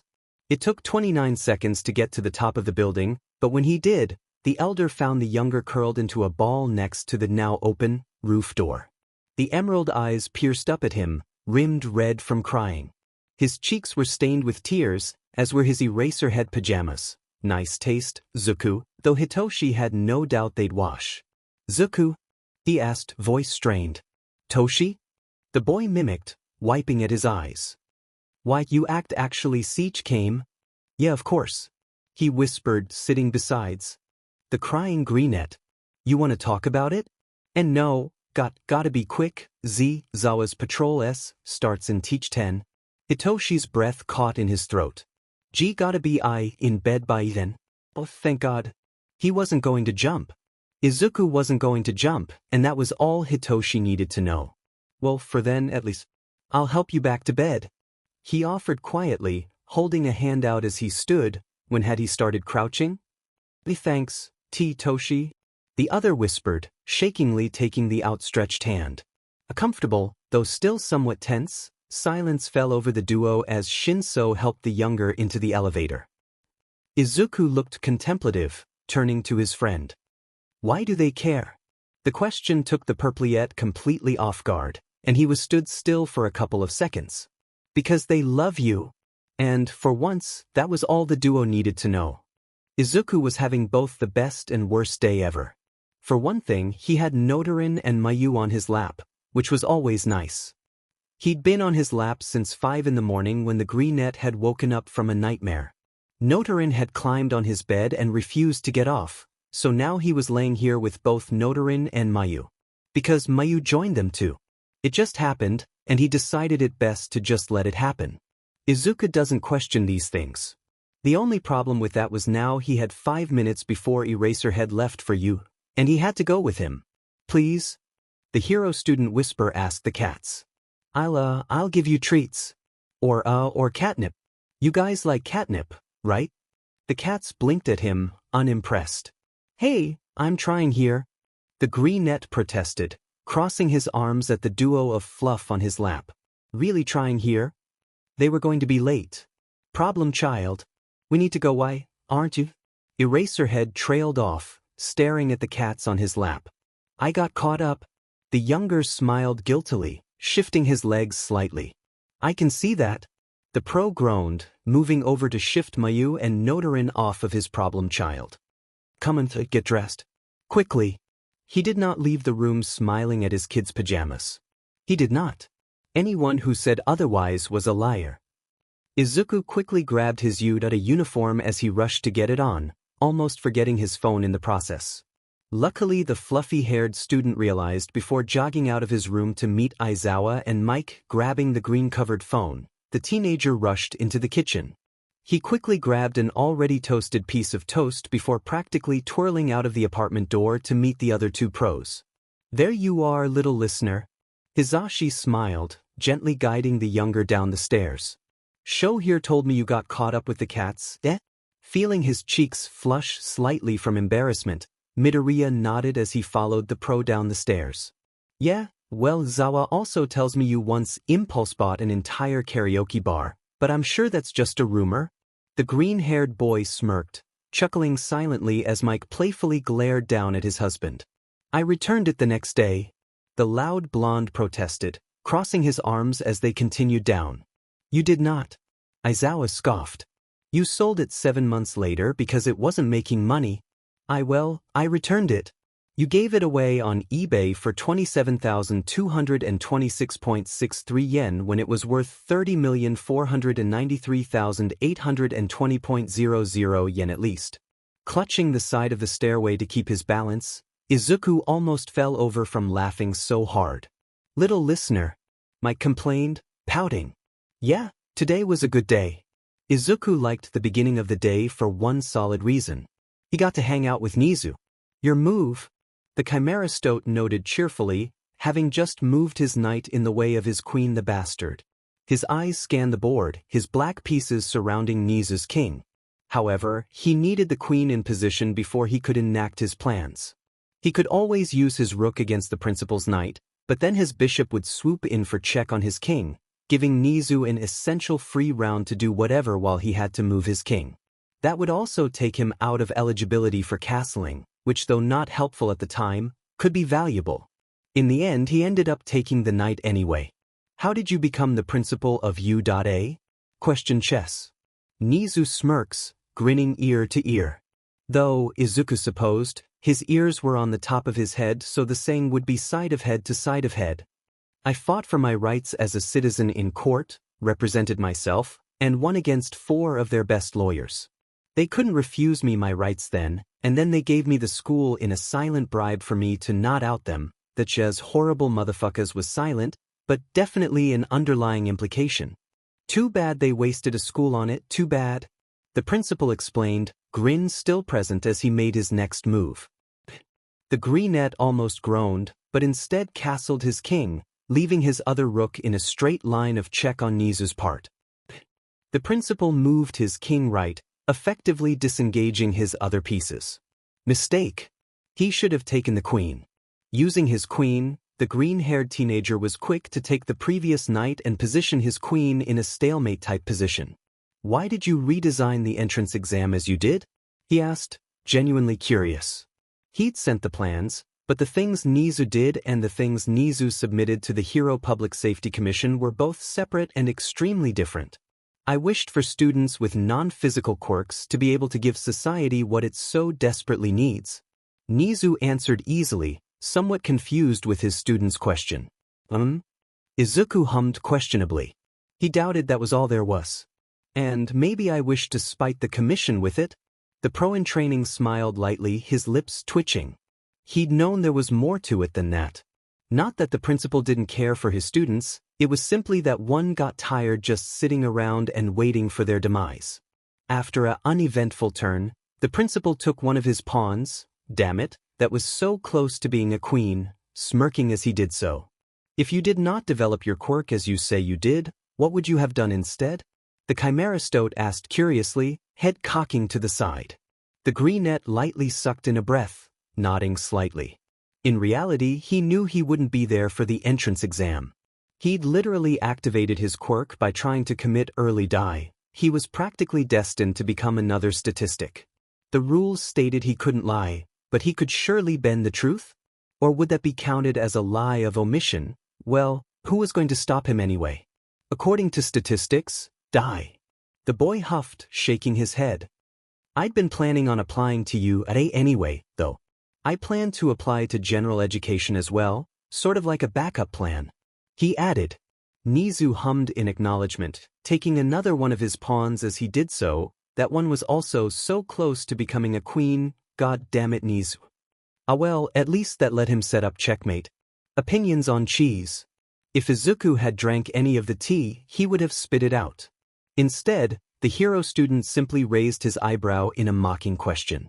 I like it. No personal grudges or anything. The greenette shrugged, moving his knight to face the other's king and effectively locking the piece in place. The principal took his bishop. Mistake. Never underestimate Midoriya's backup plans. They usually have a higher success rate than the first ones. Plan to win the game? Get Bakugo to blow up the board? The chimera stoat noted. There are multiple plans. Izuku moved his final pawn into the king's pathway. The teenager thought. Got you now, rat Satan. Slippery bitch. Checkmate you mother fluffer. It was indeed checkmate.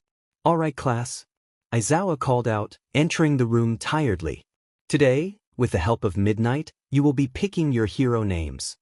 Upon hearing her name, the 18+ pro burst into the classroom, manically waving her arms and cheering. Izuku couldn't help but smile at the Ravenette's antics. Hello WhatIf, the woman called out, grinning. Today you all will be choosing your hero names. The Greenette's classmates all cheered with her, many looking thoughtful and excited. The youngest of the bunch was slightly worried. However, he'd always assumed that he'd just go by Ace, but now that he actually thought about it, that wasn't much of a hero name. Besides, even if people didn't notice the connection, did a hero want to be connected to a vigilante? What he was doing was illegal, no matter what he told the police. He was using his quirks to beat shit up. That's about as illegal as it got. Can't stop twinkling. Aoyama called out, holding his board as if it were precious. Somehow. Midnight nodded, giving the boy a thumbs up before beckoning the next student excitedly. Secretly, Izuku questioned her acceptance of Can't Stop Twinkling. Even though she rejected Alien Queen from Mina. I'm the wetwater hero, Froppy. Azui exclaimed happily. Midnight clapped her hands, smiling as she cooed silently. How adorable! Nice job, see? The pro congratulated. I'll take after my brother's name. I'm Tenya Ida, Ingenium. Ida explained, chopping his hand as he did so. The vigilante gave the boy a smile and clapped politely. He understood why Ida went for a heritage name. Oh, a heritage name. Midnight smiled, bouncing slightly. Wonderful choice. Means you have a lot to live up to though, Tenya. I've been thinking really hard about this. Uraraka admitted. But I'm Achiko Uraraka, Uravity. Wonderful. Great job, Uraraka. The adult hero proclaimed, patting her head. Now it's my turn. I'm Mashireo Ojiro, Tailman. I'm going to be Denki Kaminari, Chargebolt. I'll be my own hero. Ijiro Kirishima, Red Riot. I'm Momo Yayorozu, Kriati. Koji Koda, Anima. I go by Rikido Sato, Sugarman. I'm Mizo Shoji, Tentacle. My hero name is Kyoka Jiro, Earphone Jack. Well, I'm Hantasiro, Cellophane. I'm the Darkness Hero, Fumikage Tokoyami, Shidakisuda. Shoto Todoroki, Shoto. The name got a questionable glance from Midnight, but Midoriya clapped for his friend. A simple name, very Shoto. I'm going descriptive. Toru Hagakure, Invisible Girl. Katsuki Bakugo, Ground Zero. Izuku couldn't help but admit that Bakugo's name was cool. I'm Shinso Hitoshi, personified. The grape and green bean had stayed up until 4 in the morning thinking of hero names for Shinso when they first heard that they both had gotten into U, and Izuku was rather proud to say that he'd come up with the names personified. It didn't give his quirk away, so he could easily get by as an underground hero, and it went with his support item that modified his vocals. I'm going to be Izuku Midoriya, Integrity. Integrity? Aizawa asked, walking alongside his totally not son. Yeah. It's like a synonym for hope, and that's what I stand for, right? The greenette explained, grinning at his totally not dad as he jumped straight into Shinso. I thought this was a training session, not a pit fight. The purplet grumbled, jumping back on his feet. Shut up, you asked. That is the 3rd time you've used that as an argument. You did ask. The younger pointed out knowingly, pinning his grape-haired friend down. Anyone told you that you have uncanny dodge reflexes? Hitoshi asked, somewhat annoyed that he couldn't land a hit on his friend's totally not love interest. Yep. Aizawa mostly. Izuku chirped out, letting the elder up from the hold. Jesus, how long have you been punching dumps, Zuku? Why? Only like, 7 or 8 months? Alright. Enough banter. Problem child, other problem child, get over here. The duo's teacher commanded. The twin-like synchronization was scary as Izuku and Hitoshi stood up to stand next to Shota. Attack me. The teenagers in front of Shota turned to look at each other before looking back at him, as if shocked. And then Izuku jumped at him like the feral that he was. The fluffy-haired boy, however, worked as the distraction. See, it was around 2 in the morning and the local teenage insomniacs were bored.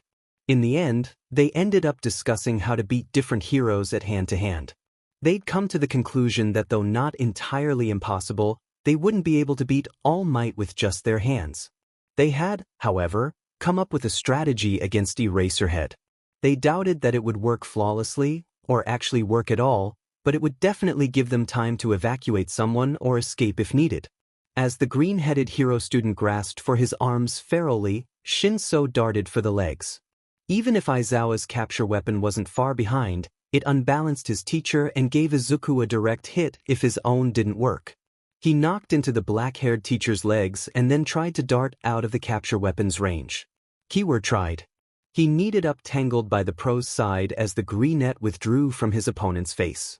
How did he get out of it, again? Izuku quickly repositioned himself for a fake-out, as they'd planned for this, or tried to. Izuku had said that he was most likely to dive for you on the right side. Shinso didn't know where he got his information from, but wherever it was reliable as fuck, and he had the best fake-out. Hitoshi was unsure if it would end up tricking Eraserhead, though. They knew each other well. Luckily, he didn't have to worry.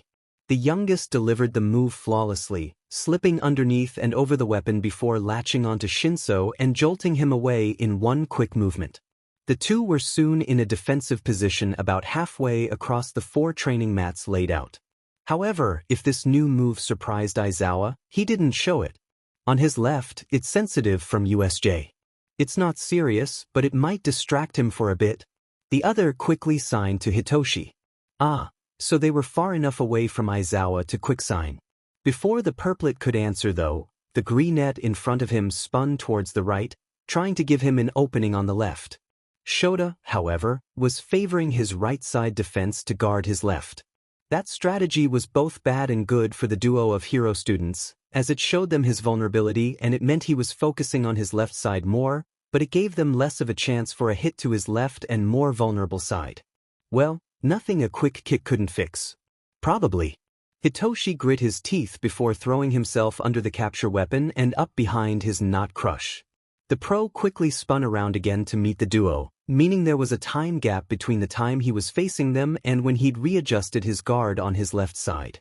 Using this to his advantage, Shinso, somewhat awkwardly, grasped for Aizawa's left side. He wasn't exactly a pro or a year-old vigilante, okay? He was easily tossed out of the ring, watching as his friend fought without him as he recovered the air in his lungs.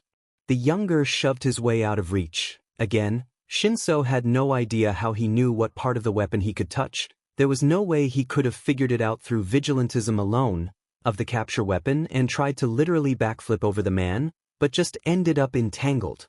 Izuku was adorable when he pouted. Groaning and still feeling sore from being literally thrown across the room twice, Shinso stumbled into class earlier than usual. He was somewhat surprised at the lack of Ida, though he did remember Izuku saying something about wanting the poor speedy boy for an experiment. Hitoshi almost felt sorry for him. Almost.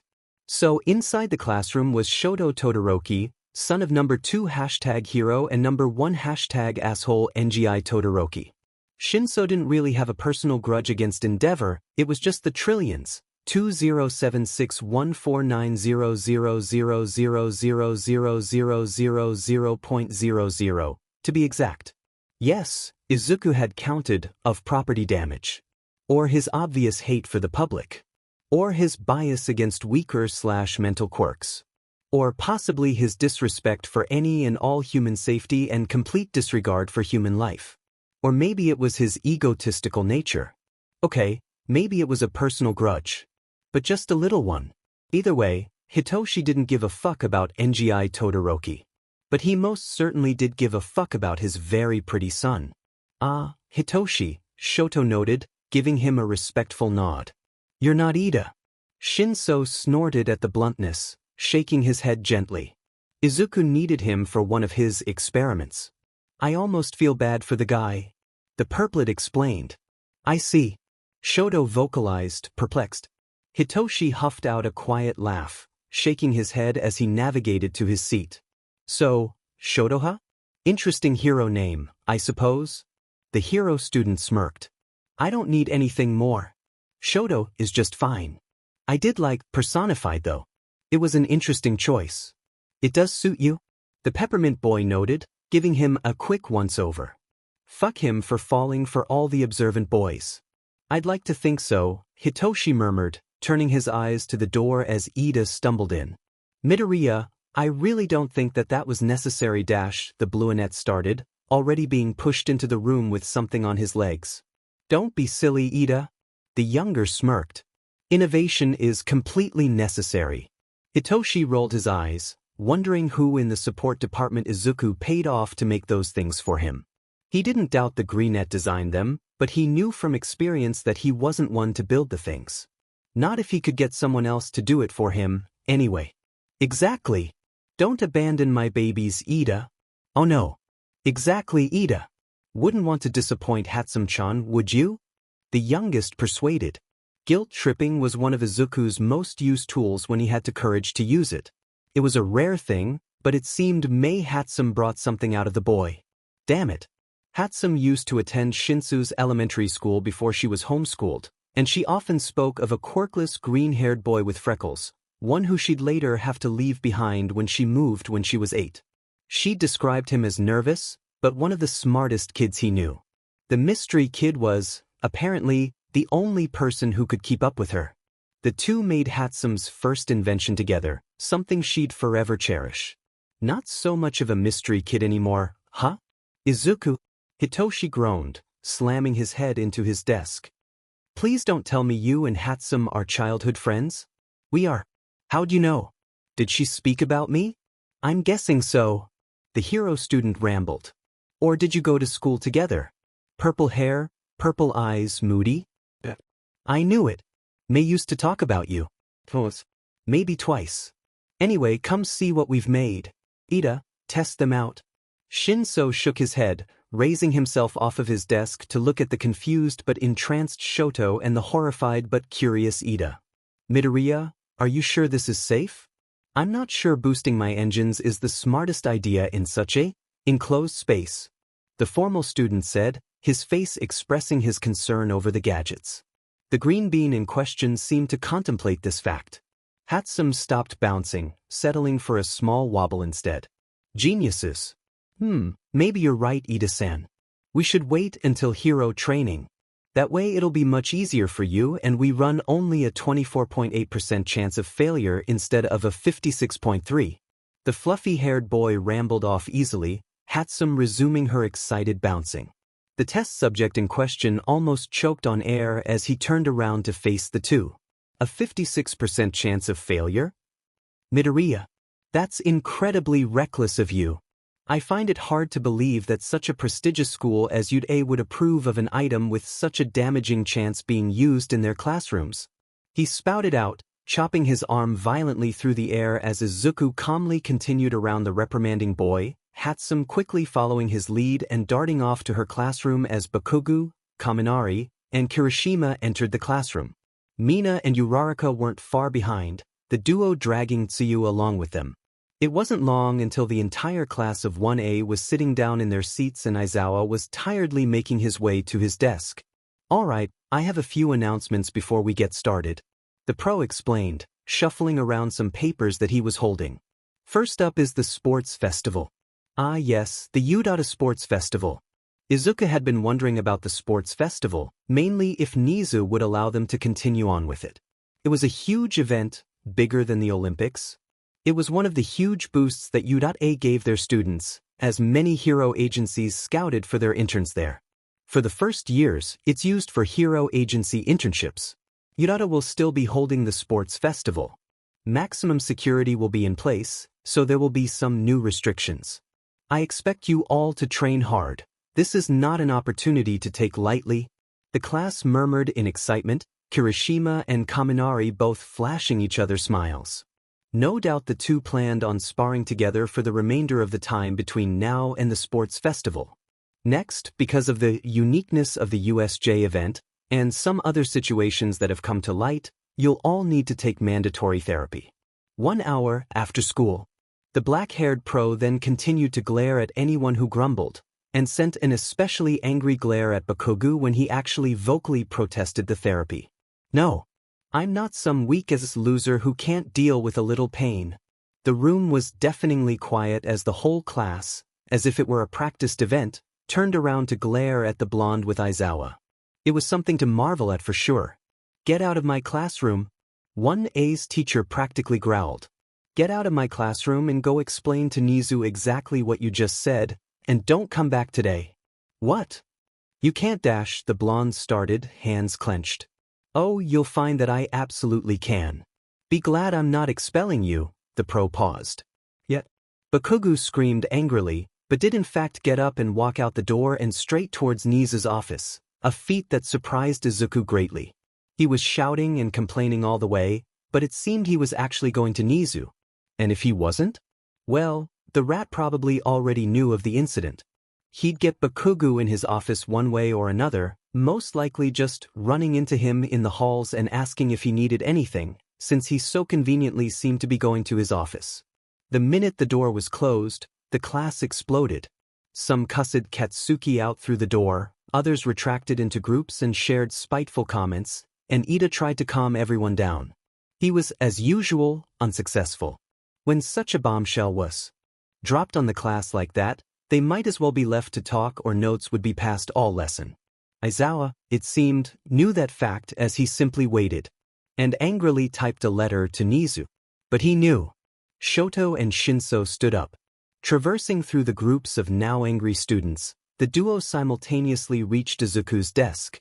Hitoshi crouched down next to the green-headed boy while Shoto opted to stand by the desk, offering silent comfort in his not-crush's time of need. It's okay to get therapy, you know? The purplet reassured, smiling gently at the fluffy-haired boy. I can know. The latter stuttered, sniffling lightly in the loud classroom. Just hearing him say it, why you know? Not good. Yeah, I know. Hitoshi murmured, watching as the greenette seemed to relax slightly. Midoriya? Shoto asked quietly, pulling something out of his bag. Just call me Izuku Sho. The younger reminded. Shoto still had some trouble with first names. What is it? Here. The peppermint boy stated, handing the fluffy-haired hero student a small fidget cube. It helps me. Raising his head slightly, Izuku gently took the green and black cube off of Shoto. His eyes were slightly red, but it seemed he hadn't got into the full-on panic state before the duo had gotten there. Hitoshi looked and Shoto, a silent promise between the two. Alright, settle down. Let's do this lesson, you've already taken 8 minutes out of our time here. Ace flipped onto the rooftop of the abandoned warehouse they'd been meeting on. Testing the roof gently, he continued forwards. The concrete ledge was steady, but he wanted to be sure. Better safe than dead. Well, in Aizawa's opinion anyway. Quickly spotting the black-haired figure, the younger sped towards the adult. Ace waved. Watching the elder of the two rolled his eyes at the vigilante as he too approached. Dabi. The younger vigilante smirked, hands going behind his back unconsciously. Relaxed night? Mutasafa night crime is at an all-time low, thanks for asking. The red, black, and green-themed vigilante responded quickly. How's Kamino Ward? Doing well. That league you asked me to keep an eye on's made me an offer? The burnt man responded, watching as the other lit up. An offer? Oh, you better tell me about this, Dabi. Smirking, the blue-eyed Todoroki shook his head lightly. Alright. He chuckled. They want me to join. They've explained that it may be a little constricting and that they're a villain organization. Said I could still patrol if I bring in intel. Oh, Dabi, that is perfect. That is just about the best thing that could happen. Well, depends how you see it. Did you accept? Ace asked. They've given me until sunrise tomorrow. It's 4 a.m. Today or tomorrow? Tomorrow. Dabi confirmed, watching as Ace practically glowed in excitement. Alright. Okay, don't tell them you know me, that's very important. You've run into me a couple times, just to make it believable, but that's it. I don't talk much with other vigilantes and stick with Eraserhead when I can. The more experienced vigilante rambled. Cover story if they spot us? I know your identity, I'm blackmailing you. If they see me in a favorable light? We stopped crime together and it was just a quick chat. If they find out? Run for your life. But you do know my identity. The Endeavor hater pointed out. Yeah, and if you're not careful, I'll blackmail you. Ace pointed out calmly. Dabi rolled his eyes, grinning as the younger backflipped away. Yeah, I'll see you later too, you bastard. Izuku? Mate? I'm pretty sure you can't just shove an atom accelerator into that. Power Loader said, officially vocalizing one of his hundreds of concerns. Nah, don't worry, it'll be Phythean. Izuku grinned, watching as Mei inverted the accelerator. What are these even supposed to do? The teacher finally asked, giving into his confusion. Though he usually understood what Mei was doing, with Izuku around the duo seemed to be doing things with stuff that he didn't even know existed. Oh, we're trying to find a way to use Kurogiri's quirk to make portals. Excuse me, you what? Eraserhead asked flatly, entering the labs with that solid stare of his that always unnerved Power Loader. Don't worry about it, Aizawa-sensei. We got the sample completely legally. The greenette tried to reassure the black-haired pro. If by legally you mean hacking into Nezu's personal email and asking for it to be delivered to him so he can analyze it, that is. Shota simply turned around and left the lab. Traitor. The support course teacher grumbled. Zuzu, get a bit of the sample, we're putting it in. Shouldn't we test the vacuuming technique first? Already have with both water and your, test subject thing. Hatsum smirked. Now come on, Zuku. I want to test this thing out. Yes, ma'am. The boy grumbled, smirking as he did so. Izuku transferred a quarter of the tube of warp stuff. He knew that Kurogiri couldn't turn his quirk off, and he could only retract into himself so much, and the sample was taken from the actual body part. Into the arm guard, the quirk quickly stabilizing in the mini accelerator, sucked into a tiny vacuum loop. That was good, stabilizing and not exploding was good. It meant they most likely hadn't screwed up the internal design. Alright, Mei, how are the numbers? Doing good, Zuzu. The greenette grinned, gently attaching the guard to his arm. Let's go test this thing. He cheered, rushing out the door with Mei following close on his heel. The duo quickly grabbed one of Nezu's least favorite china cups. They knew he wouldn't mind. Probably. And rushed down to Gym Omega. Though UAS Big 3 usually trained there, they just warp him out if they felt like it. No big deal. So, did you end up going portal style, or? The greenette asked, motioning to the armed guard. Yep. It's just like Kurogyri's. Mei nodded, adjusting the last strap. You got the china cup? Got it. Ready? Izuku asked. Mei nodded. 3, 2, 1. It was a clever mechanism, really. You could lock it in place and use it as a mini shield of sorts. It had to be hard to contain a quirk sample. Things like it had been made before, but always using the mechanics of someone else's quirk, never actually taking someone else's quirk and using it to their will. As long as Kurogyri never realized what they were doing, they should be okay. Should be. Using particle accelerators, the duo put part of the quirk to circle through a stasis chamber where they could then run it through the actual particle accelerator and into a steadied stream of particles. This then rearranged the quirk to the will of the accelerator. Using this, the duo could focus the quirk sample into an actual portal.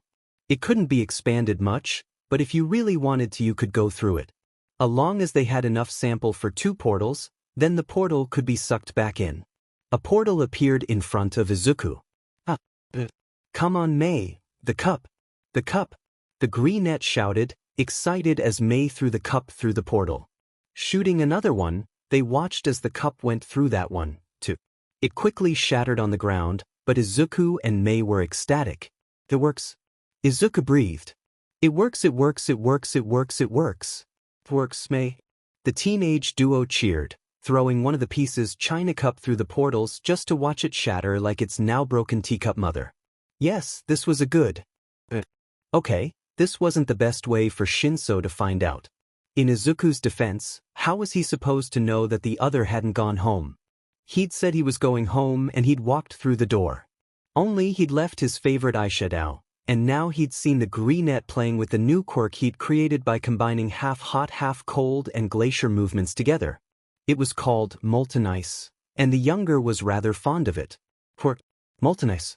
Description: user can create both fire and ice. The elements whip around and spike up from the ground. With concentration, user can make bigger glaciers and hotter fire. Cells freeze over if fire is not used often. He was having a great time with that one. But that wasn't the point. The point was that Hitoshi had walked in on him using a quirk that definitely was not his own. What the fuck, Izuku? And he was pretty much freaking out. Hey Grape, calm down. Please calm down, it's probably not what it looks like dash, the greenette started, also panicking as he wrung his hands. It looks like you're using Shoto's quirk? Hitoshi supplied. Technically it's a combination quirk using Shoto's quirk? What the fuck? Shinso repeated. Poor Hitoshi. He wasn't planning on the purplet finding out like he did, but then again he wasn't planning on having him find out at all, so he supposed sooner was better. Oh okay. Maybe I haven't been completely honest about my quirk? The younger said, though the admittance was futile. Yeah, I can tell. Hitoshi deadpanned. Now come on, sit down and tell me. Izuku gulped, but he did as he was told. I should probably start with the fact that I was quirkless? A silence stretched between the duo. Hitoshi's eyes were wide, probably in disgust, hands frozen next to his side. The gym floor was cold and it was almost 9 o'clock. Aizawa was no doubt worried. Why would he be? And Izuku felt horrible for bothering him. Zuzu, that's not dash. Right, Shinso was still talking. And Bakugu, how is he still? But his voice seemed so far away. Not okay how they treated you, Green Bean. Everything was so loud. Green Bean? Hitoshi hated him, he hated him. Green Bean?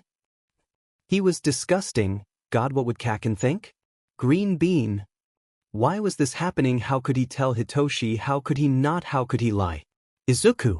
Shit. I'm fine. I swear God I am so sorry I can't dash. Zu, are you okay? Shinso asked desperately, wiping the tears off of his crush's cheeks. Why yeah fine, fine I dash, the younger stuttered, trying to stand up. No. Don't get up, I've already texted your dad. The purplet soothed, pulling the boy back down. He's on his way. D-dad? Who dash? The greenette stopped for air. D don't have a one-eye dash. Jesus, Zu, you're so oblivious. Hitoshi chuckled, though it was somewhat strained by the panic. I mean Aizawa. Oh. Izuku commented, relaxing slightly. Aizawa-sensei. Shinso smirked as he watched the vigilante furrow his eyebrows and glance back up at the elder. Why would you say dad if you meant Aizawa-sensei? You, Izuku Midoriya, are adorably oblivious. The hero student chuckled, pulling the other into another hug. Though he was confused, Izuku wasn't gonna say no to hug. He liked Hitoshi's hugs, they made him feel all warm and happy. Like Aizawa's hugs. Except he felt kind of nervous when he hugged Hitoshi. Or he thought he was nervous. It was like there were butterflies in his stomach, which was weird. He got the same feeling whenever Shoto smiled at him, which was double weird. Why was he nervous when Shoto smiled? It didn't make sense. Shinso? Where's Izuku? Oh, Aizawa was here. Right here, sir. Shinso said gently. He freaked out on me, I think you should take him home. Yes, of course. Thank you, Shinso, Aizawa said, scooping his problem child into his arms and heading towards the car. He turns around to glance back at the concerned less problem child. He sighs. He already had this one, what was one more for the night? When Izuku came to, he noticed 3 things. 1, he was back at Aizawa's apartment. He knew this because of the pale green walls, they'd painted them that weekend, and the capture scarf he had curled himself into. 2, Aizawa was asleep in a chair next to his bed, a little like present Mike in the hospital. There was food on the desk besides the man, and he looked like he'd skipped patrol. 3, Hitoshi was behind him, curled up in his bed, hugging him. Which was adorable. Blinking, his vision cleared slightly and he groaned at the light coming from the window. In his emotionally weakened state, it was practically blinding. Hitoshi was behind him, curled up in his bed, hugging him. Which was adorable. Shooting up, the greenette stumbled back and fell off the bed, letting out a confused yelp. He was immediately caught by his father's mentor's hands and hoisted back up onto the bed, where he met a wide-eyed Hitoshi. Shit, Hizu. You okay? The teenager asked, pulling the other further onto the bed so he couldn't fall off again. The fluffy-haired boy nodded shakily, eyes still squinting at the light. Steadying himself, he tried to remember what had happened last night. Oh yeah, he told Shinso about his quirk and freaked out, and then the purplet had called Shota his dad, which had been weird because when had he said Aizawa was his dad? But either way, Eraserhead had obviously taken Hitoshi back with him. He wondered if the two were actually related but quickly pushed that thought back. The elder would have told him if he was. What is it? The black-haired pro asked, noticing his son's student's nervous demeanor. Just, I don't dash, the younger started. You're confused? Hitoshi asked. A little. The hero student admitted shamefully. Aizawa nodded thoughtfully, before standing up and walking off. You panicked, so I had show you to bring you home. Are you okay? The other asked, genuinely concerned for his friend. Think so, I'm just overwhelmed, I would assume. The latter trailed off, eyes momentarily darting back to his friend. I told you about Dash? Ace of cards? Yeah, you did. Hitoshi admitted, nodding guiltily. Sorry. It's not your fault, I told you after all. Izuku protested, hugging up closer to his best friend. I should have known you'd panic if I pressured you. The purplet argued lightly. I was insensitive. Why, you couldn't have known, Hito. Aizawa entered the room again, a small cube with little switches and buttons in hand. Hey, problem child, this is a fidget cube. The pro explained, handing the teenager the white and green cube. It helped me with me anxiety in high school. Use it when you feel overwhelmed or feel the urge to move or run. Taking the cube gingerly, the greenette flipped it over in his hands. It had switches and buttons, and also a smooth part to rub which he liked rather a lot. One side had some ball bearings, which rolled around wonderfully. Another had cogs, which also rolled but less freely than the ball bearings. Thanks. The hero students whispered, smiling slightly as he pocketed the cube. Of course, problem child. The homeroom teacher nodded. Now come on, it's Saturday, and I expect no one to be out of bed until at least 11 a.m. Zu, you still asleep? Shinso questioningly teased, poking his friend lightly. Izuku hummed out in response, looking up at the elder. Don't tell me the weekends tired you out? Green bean. The purple-haired boy chuckled. We did literally nothing. Shut up. The greenette murmured sleepily. Went out as ace. Tired? I told you not to, zoo. Shinso smirked. Just have your energy up for tomorrow, yeah? You're gonna need it for when I beat you in the sports festival. Sports festival schmorts festival. The younger groaned, slamming his head into the lunch table. Not gonna win. Hitoshi rolling his eyes at his tired friend, turning his attention to a peppermint-haired boy looking around the cafeteria. Shoto quickly passed by their table, looping around to join them as he spotted them. Izuku, Hitoshi. He greeted. I assume you are conversing about the sports festival. I am. The former informed the other. Old Sleephaver here seems to be eating the table instead. Yes, I've noticed. Shoto admitted, glancing at the youngest of the trio. Not much energy, huh? Reminds me of Eraserhead. Shoto confused Izuku sometimes. Talking of the sports festival? Hitoshi reminded them, spinning around to stare at the fluffy-haired boy. What's Nezu planning? Fucking prick. Probably something dangerous? The greenette admitted, raising his head slightly. Do you want the specifics? Yes. Shoto confirmed, cutting Shinso off. Alrie? Izuku groaned. Get me a computer and 2 hours. The dual-quirked student raised an eyebrow at the purplet, who simply smirked back at him. Shoto glanced back at the still exhausted hero student. What was that supposed to mean? What the fuck? What? How did you even do that? Shoto asked, shaking his head as he stared at the computer screen. The screen itself showed all the systems of UA with completely free reign. They could lock everyone in, start safety protocols, fire people if they wanted to. Most importantly, however, it showed all plans for events. Meaning finals, test answers, and the sports festival obstacles were at their disposal. How Izuku even managed to get into the system was completely beyond the peppermint-haired boy's understanding. It's a simple use of finding the source and translating it into Python. Then I just need to get past the firewalls, enter an educator code which I got off of Dad, though you can always search the source through simple commands on all computers older than about 8. Then there's a string of hidden facial recognition that won't be tricked by photos or screenshots, but you just have to repeat the firewall technique to shut it down, so...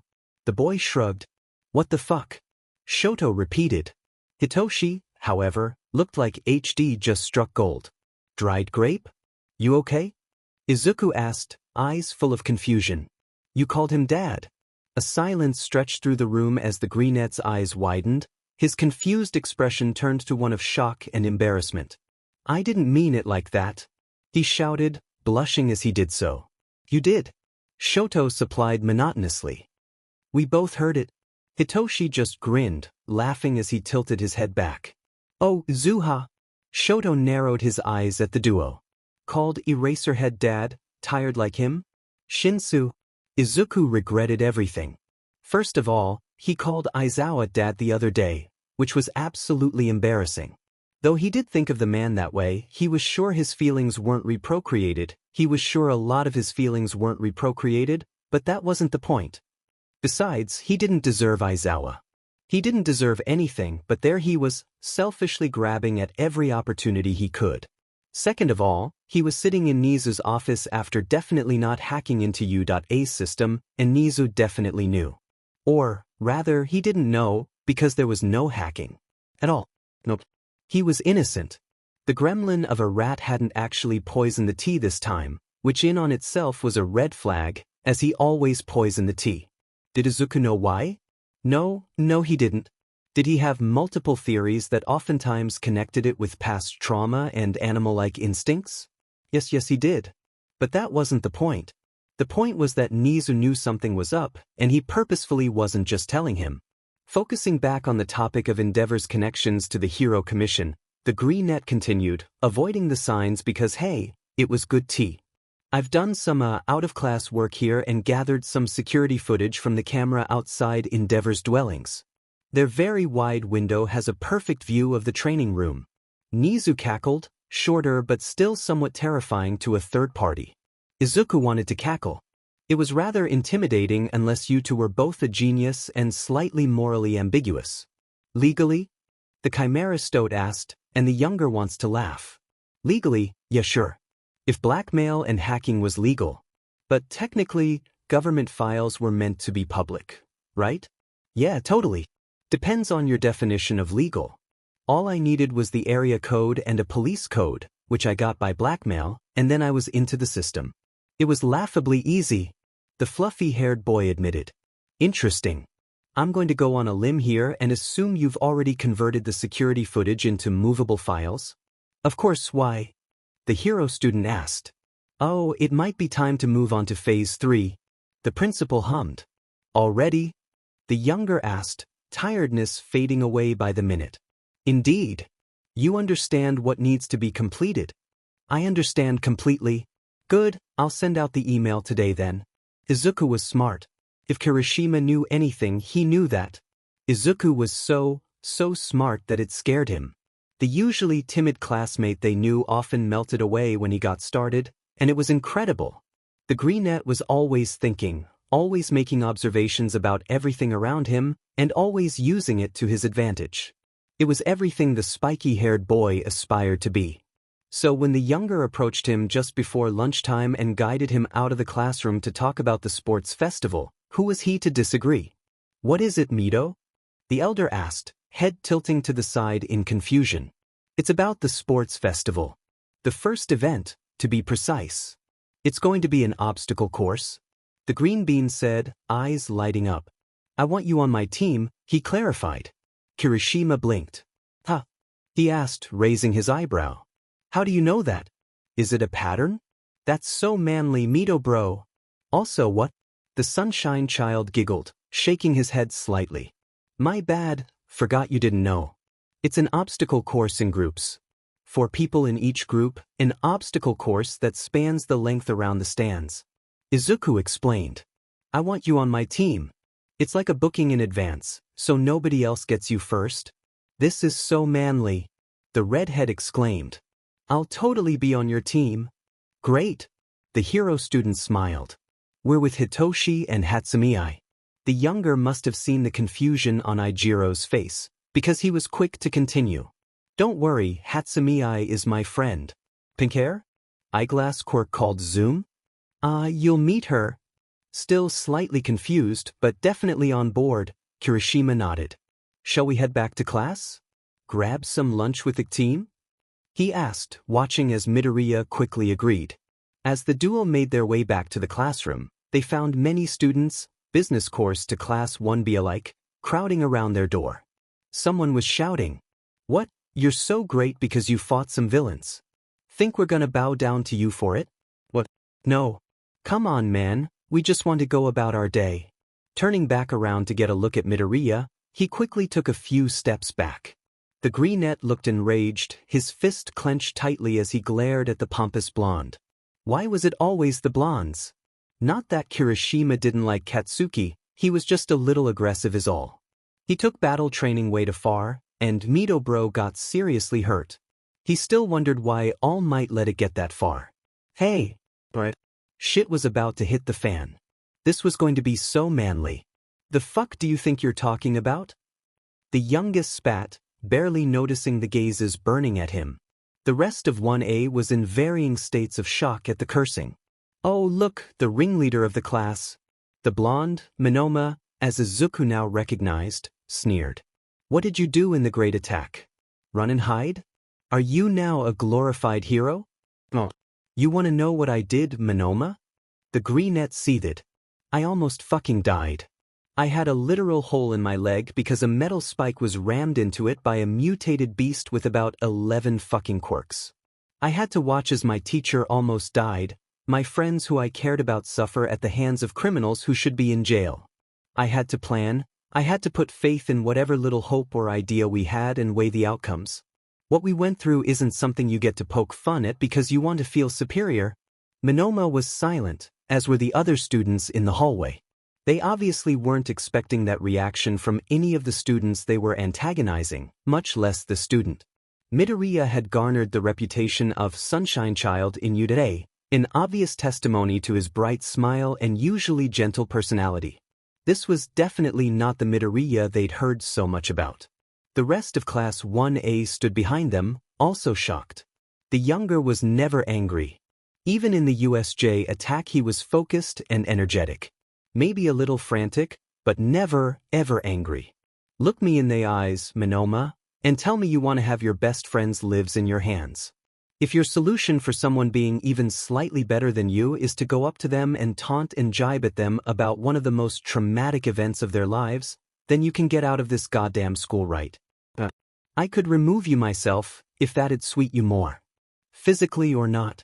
The blue-eyed blonde in front of them scoffed somewhat shakily, opening his mouth to retort lamely. What could you even do? Why, you'd be expelled if you even tried to lay a hand on me. Izuku shook his head, chuckling darkly. Oh no, I wouldn't. You're looking at Nezu's personal student. If I say someone goes, they go. He turned his attention to the other students. What are you still doing here? The students quickly scattered, Minoma moving with them as if hoping to melt into the crowd. Which he probably was. Izuku was terrifying. Damn.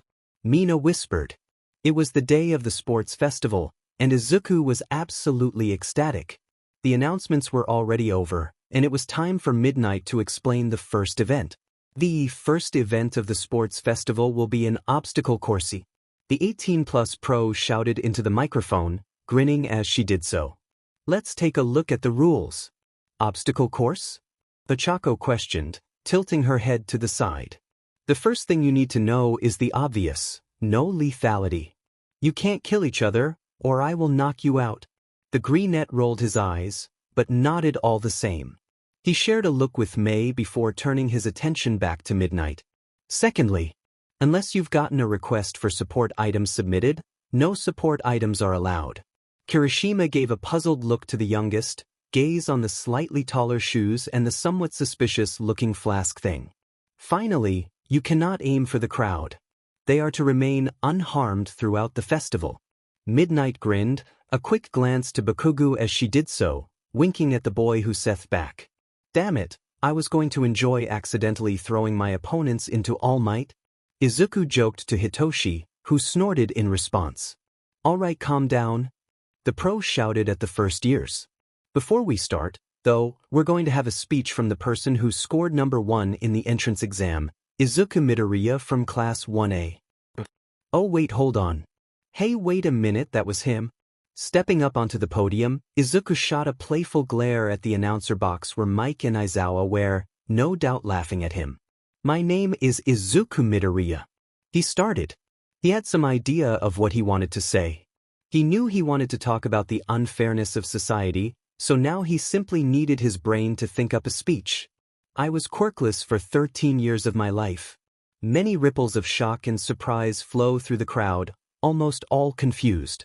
I hold the record for latest quirk manifestation, only fully manifesting my quirk in a mugging. As everyone else in my life believed me to be quirkless, I had to fight the anger and prejudice of my classmates and teachers alike. I've fought to be where I am today, which means I'm here to bring only my best. The greenette explained, determined to get his point across. This was one of the most watched events of the year. He wasn't going to let the opportunity go. Every day, quirkless people, quirkless children, are assaulted, hurt, and killed. The suicide rate for quirkless is a whole 95%, and the homeless rate of those who survive is 98%. 90% of the quirkless population is jobless. 1A watched silently as their resident greenette spouted out percentage after percentage, seeming to be on the verge of a rant. Hitoshi and Shoto side-eyed an absolutely seething Bakugu, who was letting off quiet sparks from his hands. Shoto met Shinso's gaze, raising an eyebrow at him as he motioned to the blonde with his head. The purplet nodded, his gaze going back to Izuku. I bet none of you thought about the quirkless population. You've probably written them off as dreamers, as unimportant to society. What can a quirkless person do that a quirked person can't, right? Midoriya paused, making sure he didn't dissolve into rambling. Maybe this assumption was unconscious. Just a thing of life. You have a healing quirk? Excellent. Here are the jobs you can have. The crowd around the stadium looked on at the student, still slightly confused. But why should your quirk define your job? Why can't someone with a minor healing quirk be part of the police force? Why can't someone with no quirk be a doctor? A silence stretched through the stadium as Izuku stopped talking, some wondering if the boy was done. Would your opinion of me have changed? The teenager continued. If I'd introduced myself as quirkless? And with that he walked back into the body of students and smiled. Alright. Thank you, Midoriya. Now I'm going to explain what this obstacle course will be about. You'll all be dividing up into teams of 4, all by your choices. Then, you'll choose who will be taking what stretch of the course. All quirks can be used, as well as authorized support course items. You'll be enduring 4 climates: desert, ocean, jungle, and tundra. Once your teammate has completed their climate, you'll get the go-ahead. First 10 teams to finish get to move on to the second round. Get choosing your... Izuku burst into motion, grabbing Mei, Kirishima, and Shinso. Do you know the plan? He asked, eyes darting between the 3 as they nodded. Alright. Kirishima, you're mountain zone. Mei, you're the ocean zone. Shinso, you're in the jungle area. Don't look at me like that, you know why, and I'm in the tundra. The greenette listed off. The trio in front of him nodded, following Izuku towards midnight. Midnight? Kirishima started. We're ready. Alright, step into your designated tunnels, we'll start soon.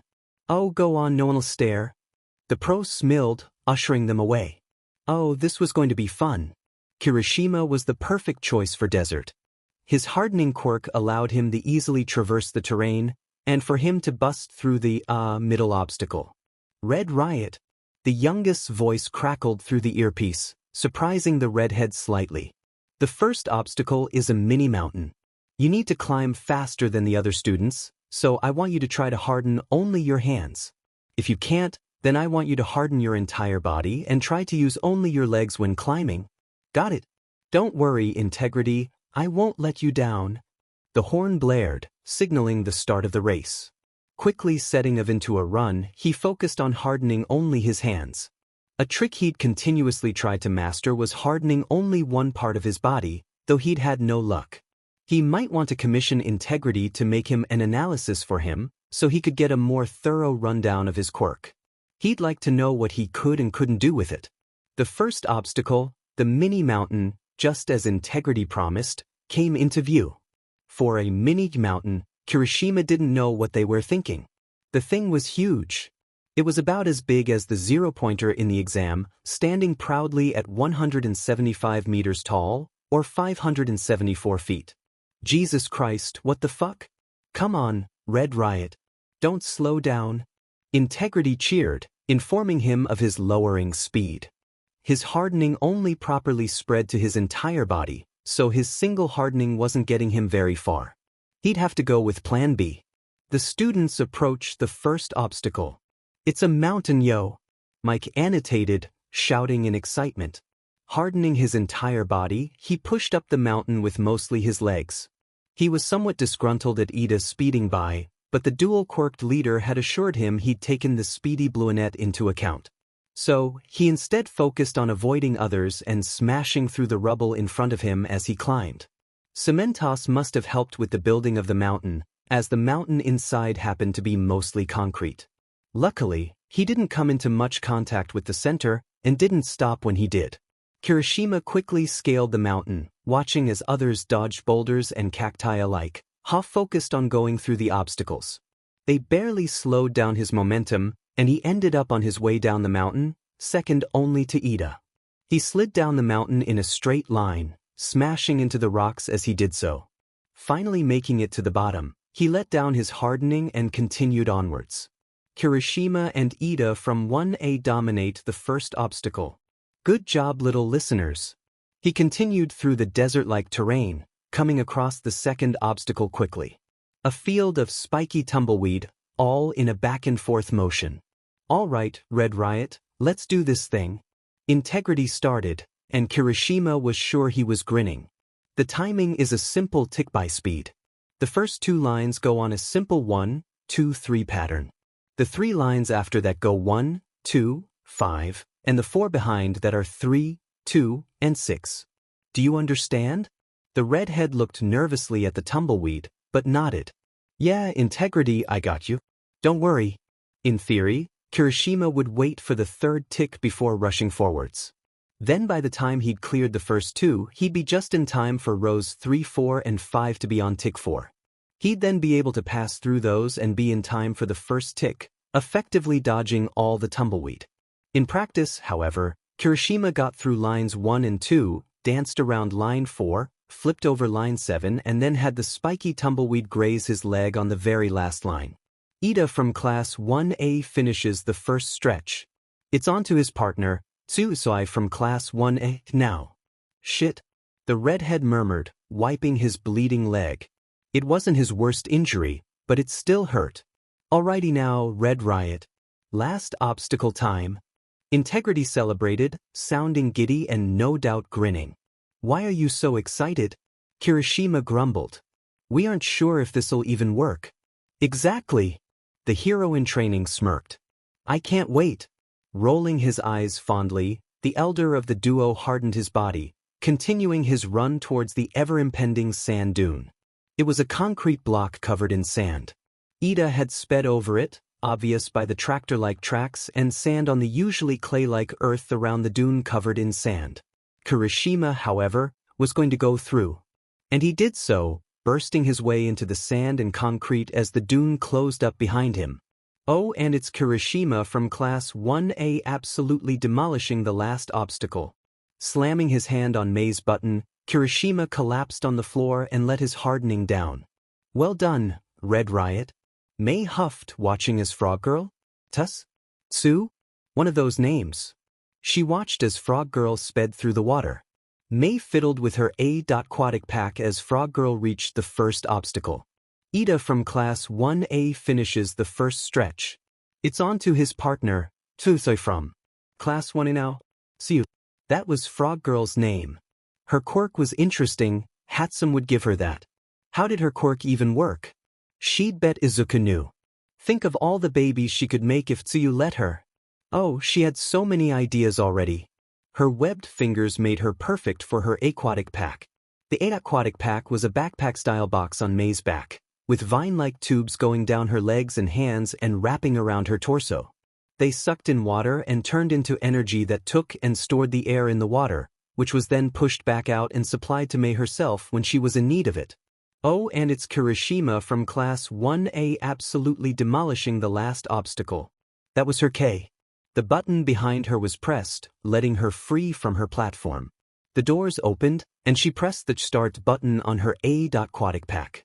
Just watch me, she declared, hoping to get some support companies interested in her work. Jumping into the water with a splash, her baby worked perfectly. Sucking in the water, she quickly zoomed through the water and sped towards the first obstacle. That's it up ahead of you, Mei. Just follow my instructions, okay?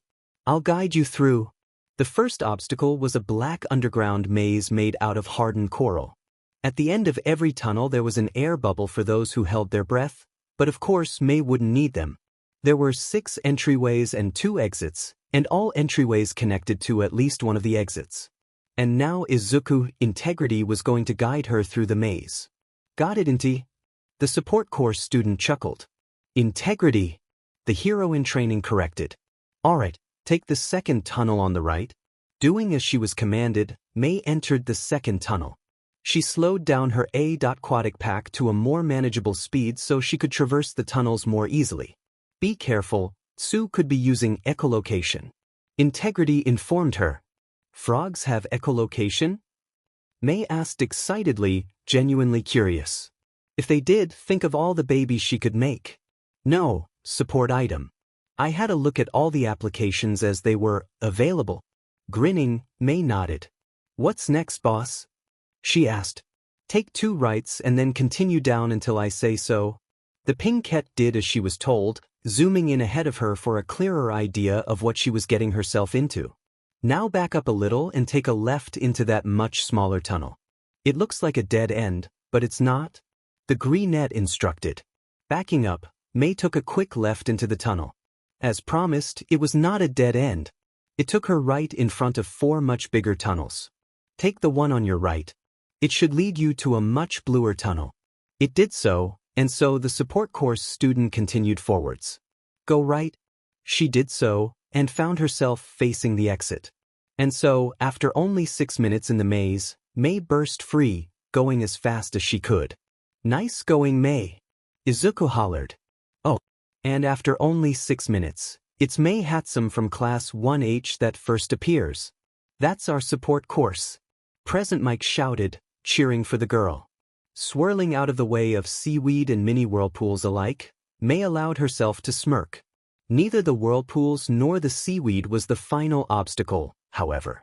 No, they were much too small. Not nearly dramatic enough. All right, Mei, I need you to listen to me very carefully.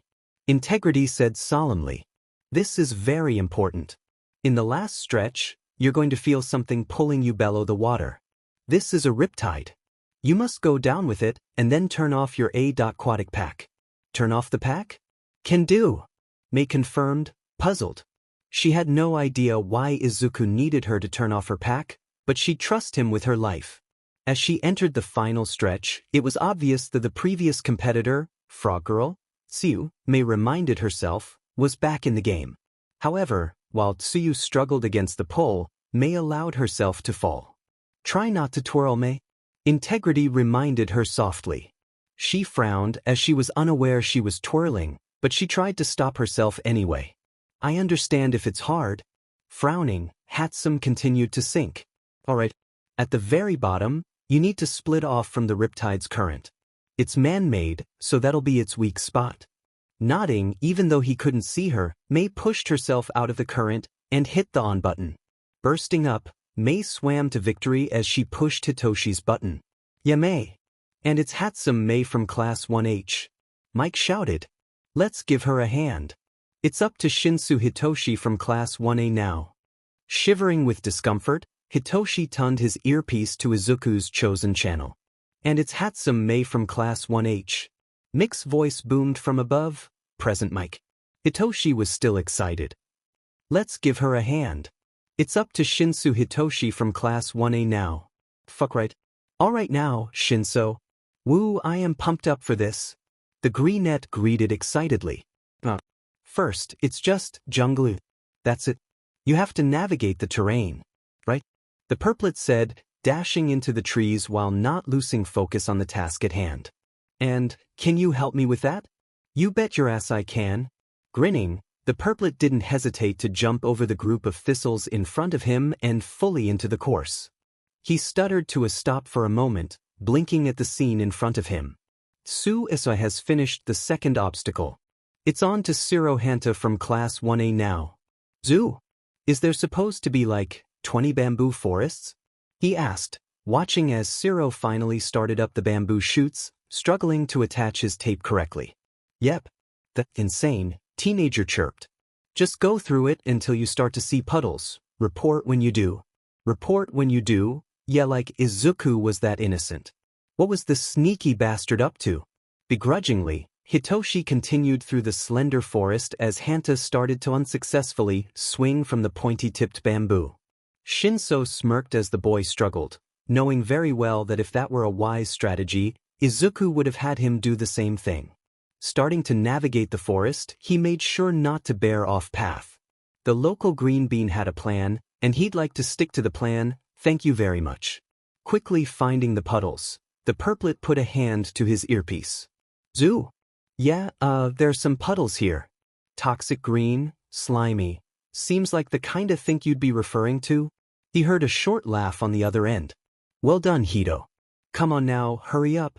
The cheerful high schooler instructed. You'll need that for the shortcut. Grab a leaf and tie it into a container, then take some of the water. If it starts to burn through the leaf, then wrap another around it. Barely hesitating, the elder did as he was told. And the other 2 contestants, Akira from Jenny D and Hibiki Chikao from the support course, have made it through stage 2. It's up to their partners Haguro Turu and Momo Yorozu from the hero course. Mike announced loudly. Hastily continuing his task, Hitoshi noticed that the water/acid mix burnt through 4 leaves before staying put, but it did.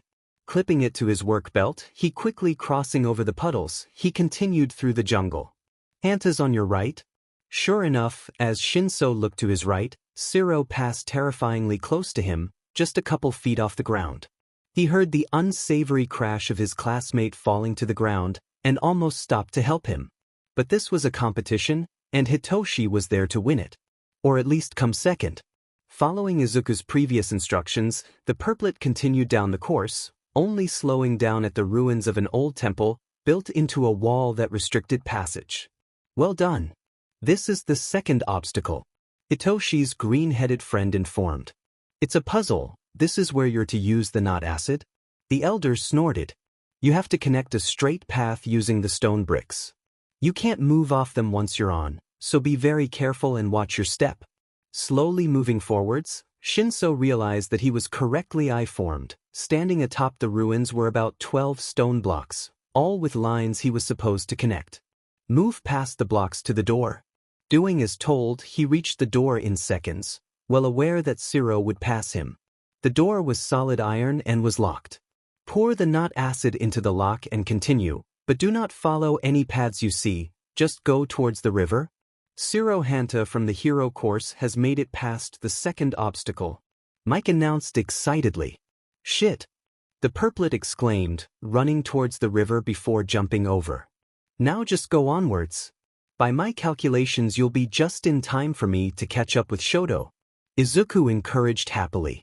Panting, Hitoshi nodded. He'd have to take a racer up on that training offer, then. Quickly approaching the button wall, he noticed Tape Guy just 4 feet ahead of him. Damn it, Izuku was always right. And it's Shiro Hanta from the hero course completing first. It's up to his final partner, Todoroki Shoto from the hero course now. Slamming his hand down on the button, Shinso allowed himself to die inside. And then it's immediately Shinsu Hitoshi from the hero course completing second. It's up to Midoriya Izuku from the hero course to complete the course now. It was a much too exhausting day. And it's Shiro Hanta from the hero course completing first. It's up to his final partner, Todoroki Shoto from the hero course now. Izuku almost growled as Shoto grinned at him and fired up his ice. Playful bastard, he'd totally crush him. He then watched as that face immediately hardened. And then it's immediately Shinsu Hitoshi from the hero course completing second. It's up to Midoriya Izuku from the hero course to complete the course now. Immediately calling his controls into view, the green net smirked. His eyepiece was not, in fact, just an aesthetic option. It was something he'd been working on for ages, and with the help of May, it had been perfected just that week. The original design had been good, but the duo's was better. The eyepiece's functionality switched depending on what situation Izuku was in, but it mainly did the following. Controlled all of the youngest support gear. Can be used to communicate through connected earpieces. Can be used as Wi-Fi/a hotspot. Shows message boards. Direct communication to emergency contacts, Aizawa, Yamada, Nezu, Mei, Shinso, and Shoto. Showed his statistics, including heartbeat, pulse, a step count, overall injuries/damages, and a general estimate at how long he could hold his own in the fight. And, of course, voice-controlled everything. So yeah, it was pretty decked out. The reason he had it out, though, was because of the first attribute. Quickly activating the ice skate function, the green-headed teenager quickly pushed off, skating on the ice Todoroki threw in his was. The high schooler smirked as the peppermint classmate's brow creased in slight but obvious confusion. It looked cute. Refusing to get distracted, Izuku quickly approached the first obstacle, the lake. Unoriginally named, the lake was a lake, frozen over with ice. It was unstable and easy to fall through. The objective was to get to the other side without breaking the ice and falling into the freezing water below.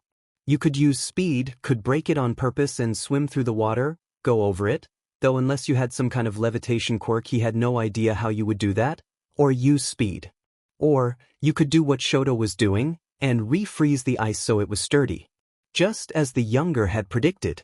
Quickly changing paths to be behind the elder last minute, the vigilante took the invisible trail of sturdy ice quickly, barely keeping up with his supposed competitor.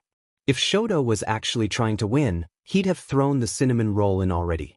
He had a counterplan for that, too. Todoroki Shoto from the hero course, quickly followed by Izuku Midoriya from the hero course, are the first to get past obstacle 1. Mike noted, informing the audience of the quickly progressing. And as those two continue, Yorozu Momo from the hero course has completed the 3rd course. It's up to her partner, Denki Kaminari from the hero course, now. Redirecting himself onto his own path, the ill-intended attacks continued, an attempt to unbalance him, no doubt, and they became increasingly harder to dodge. At one point he had to fully ride one of the ice spikes instead. The teenager relied heavily on his quirk, however, and that would disable him in the next obstacle.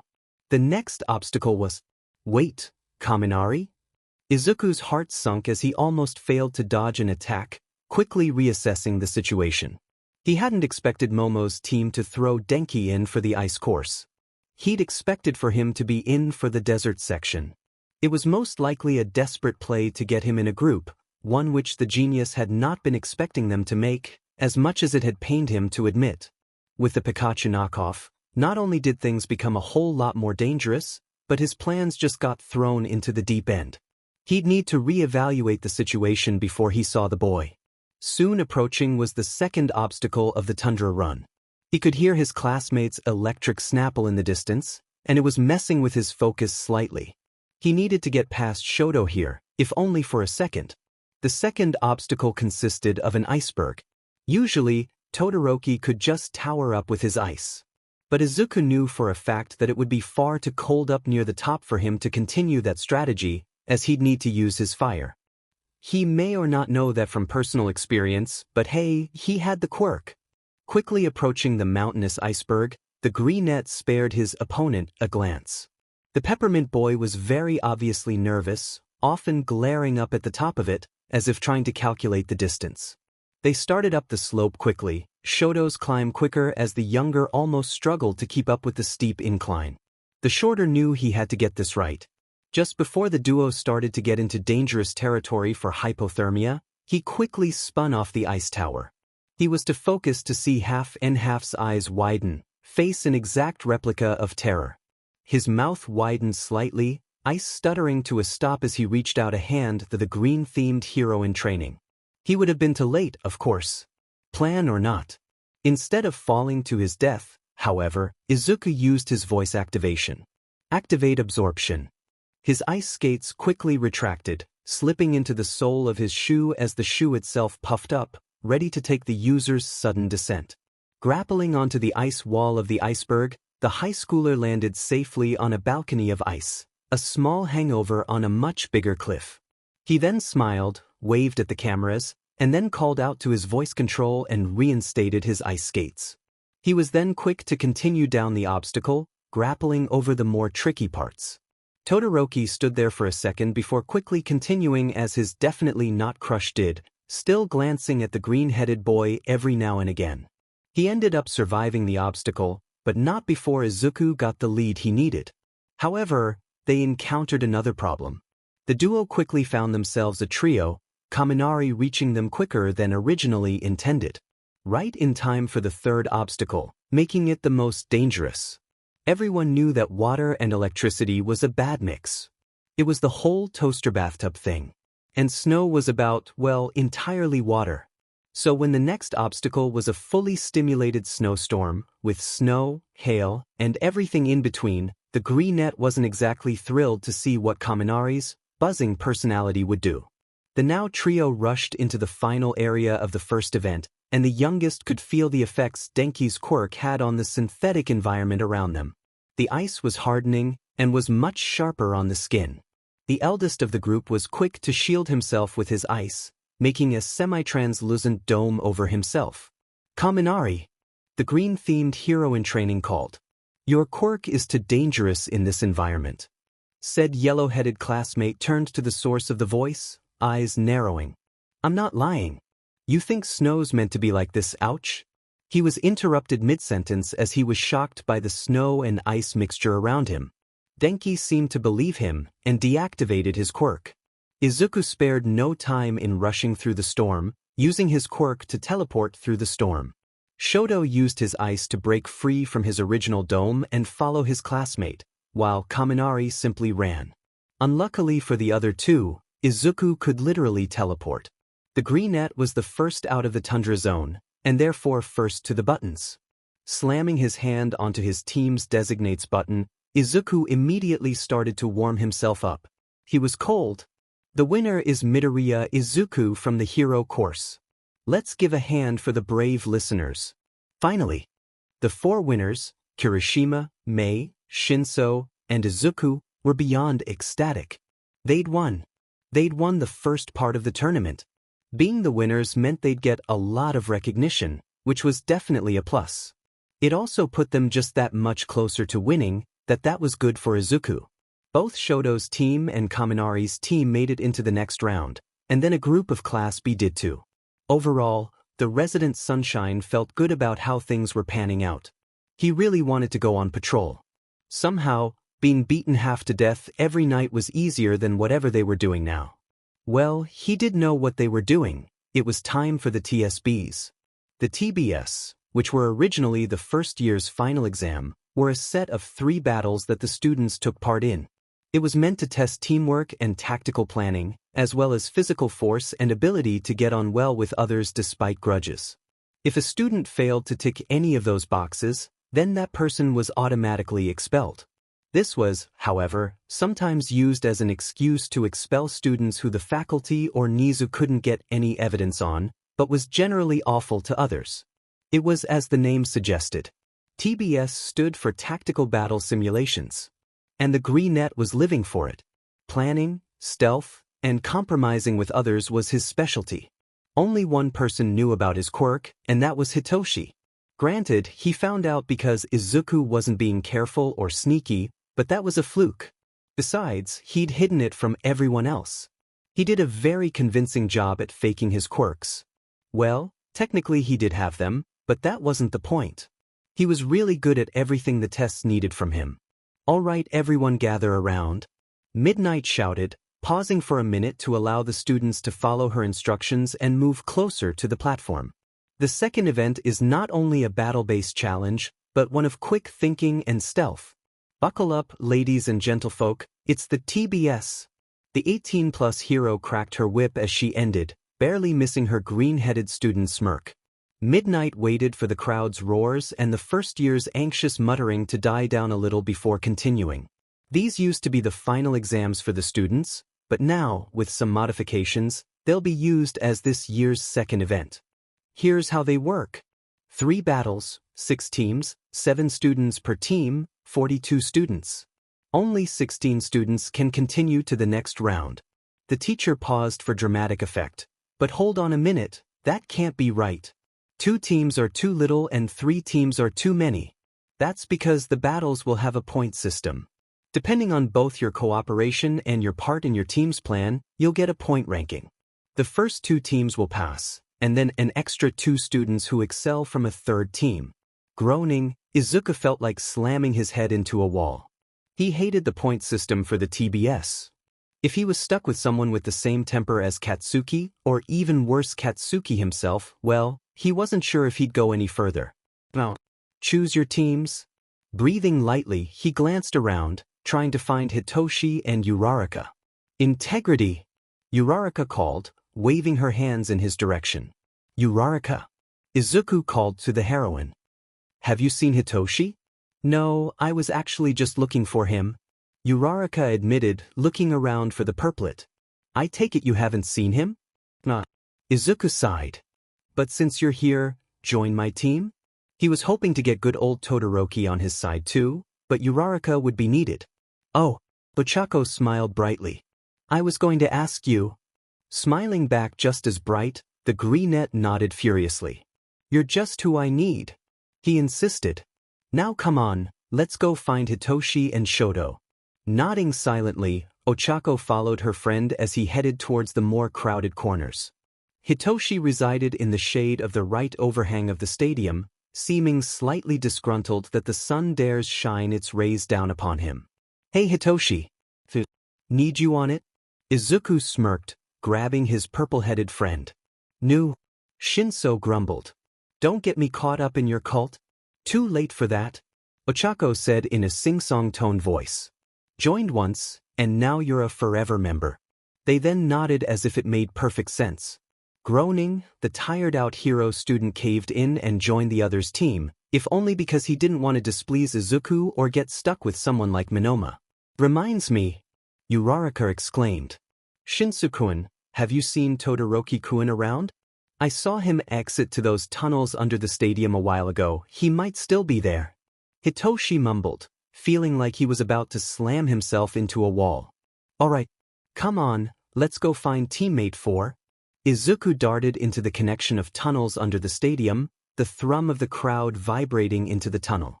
It almost disguised the angry shouting coming from the east side. Is a distraction? Enji Todoroki finished, growling aggressively at his youngest son.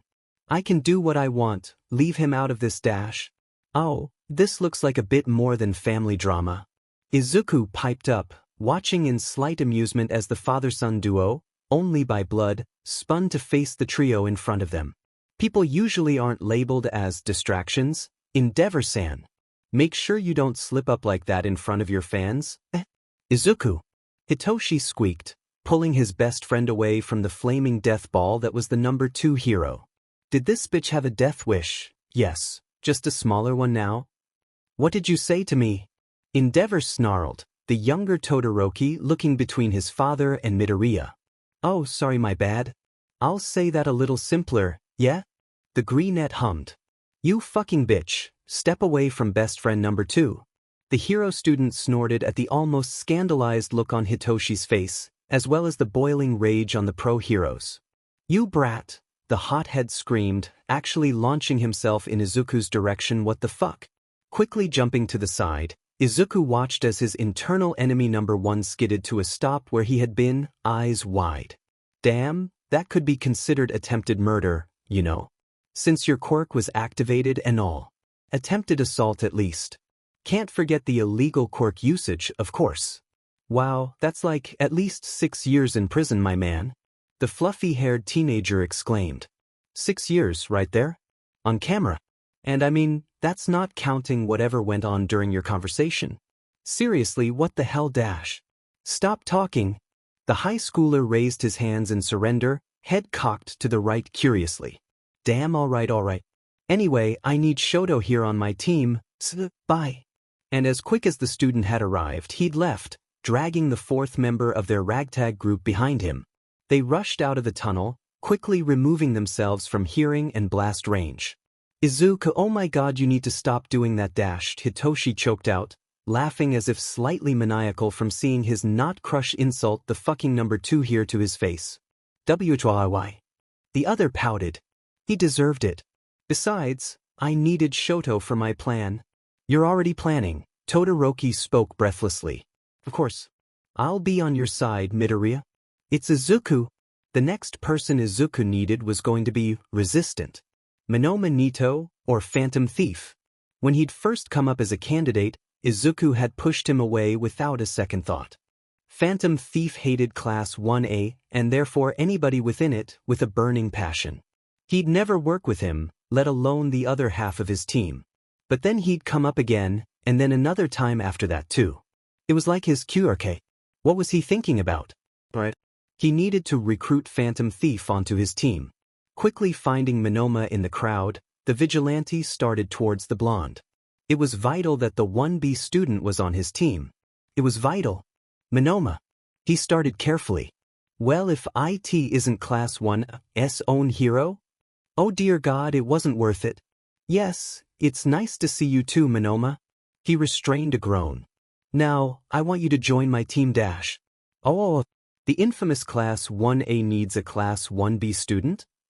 The student jeered, laughing. Kendo really did groan. Well done. I need you for my plan. Izuku stated clearly. Are you with or not? Minoma laughed. For a while. And why should I team with you? The hero student asked. Aha.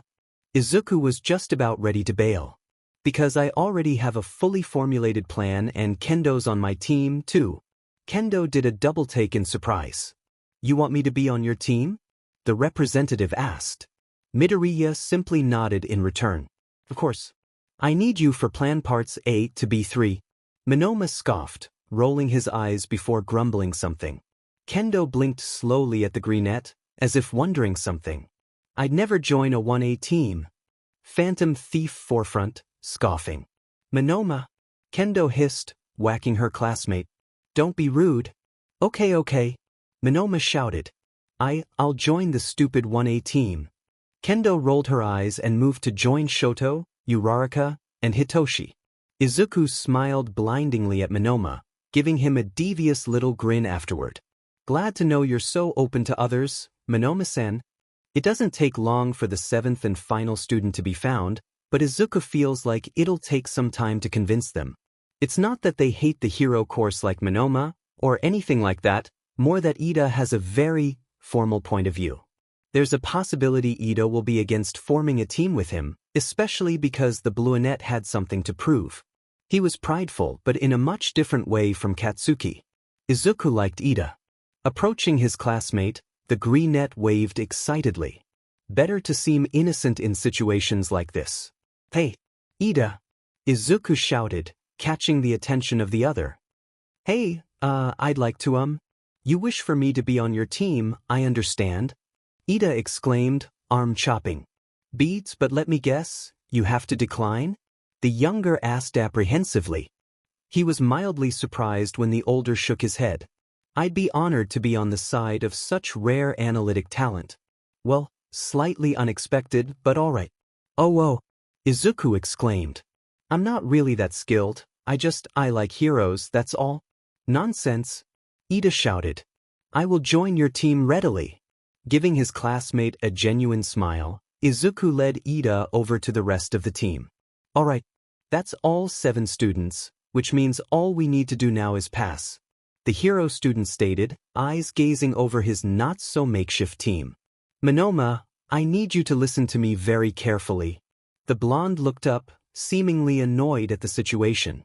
Izuku didn't blame him, the situation was probably crappy. What?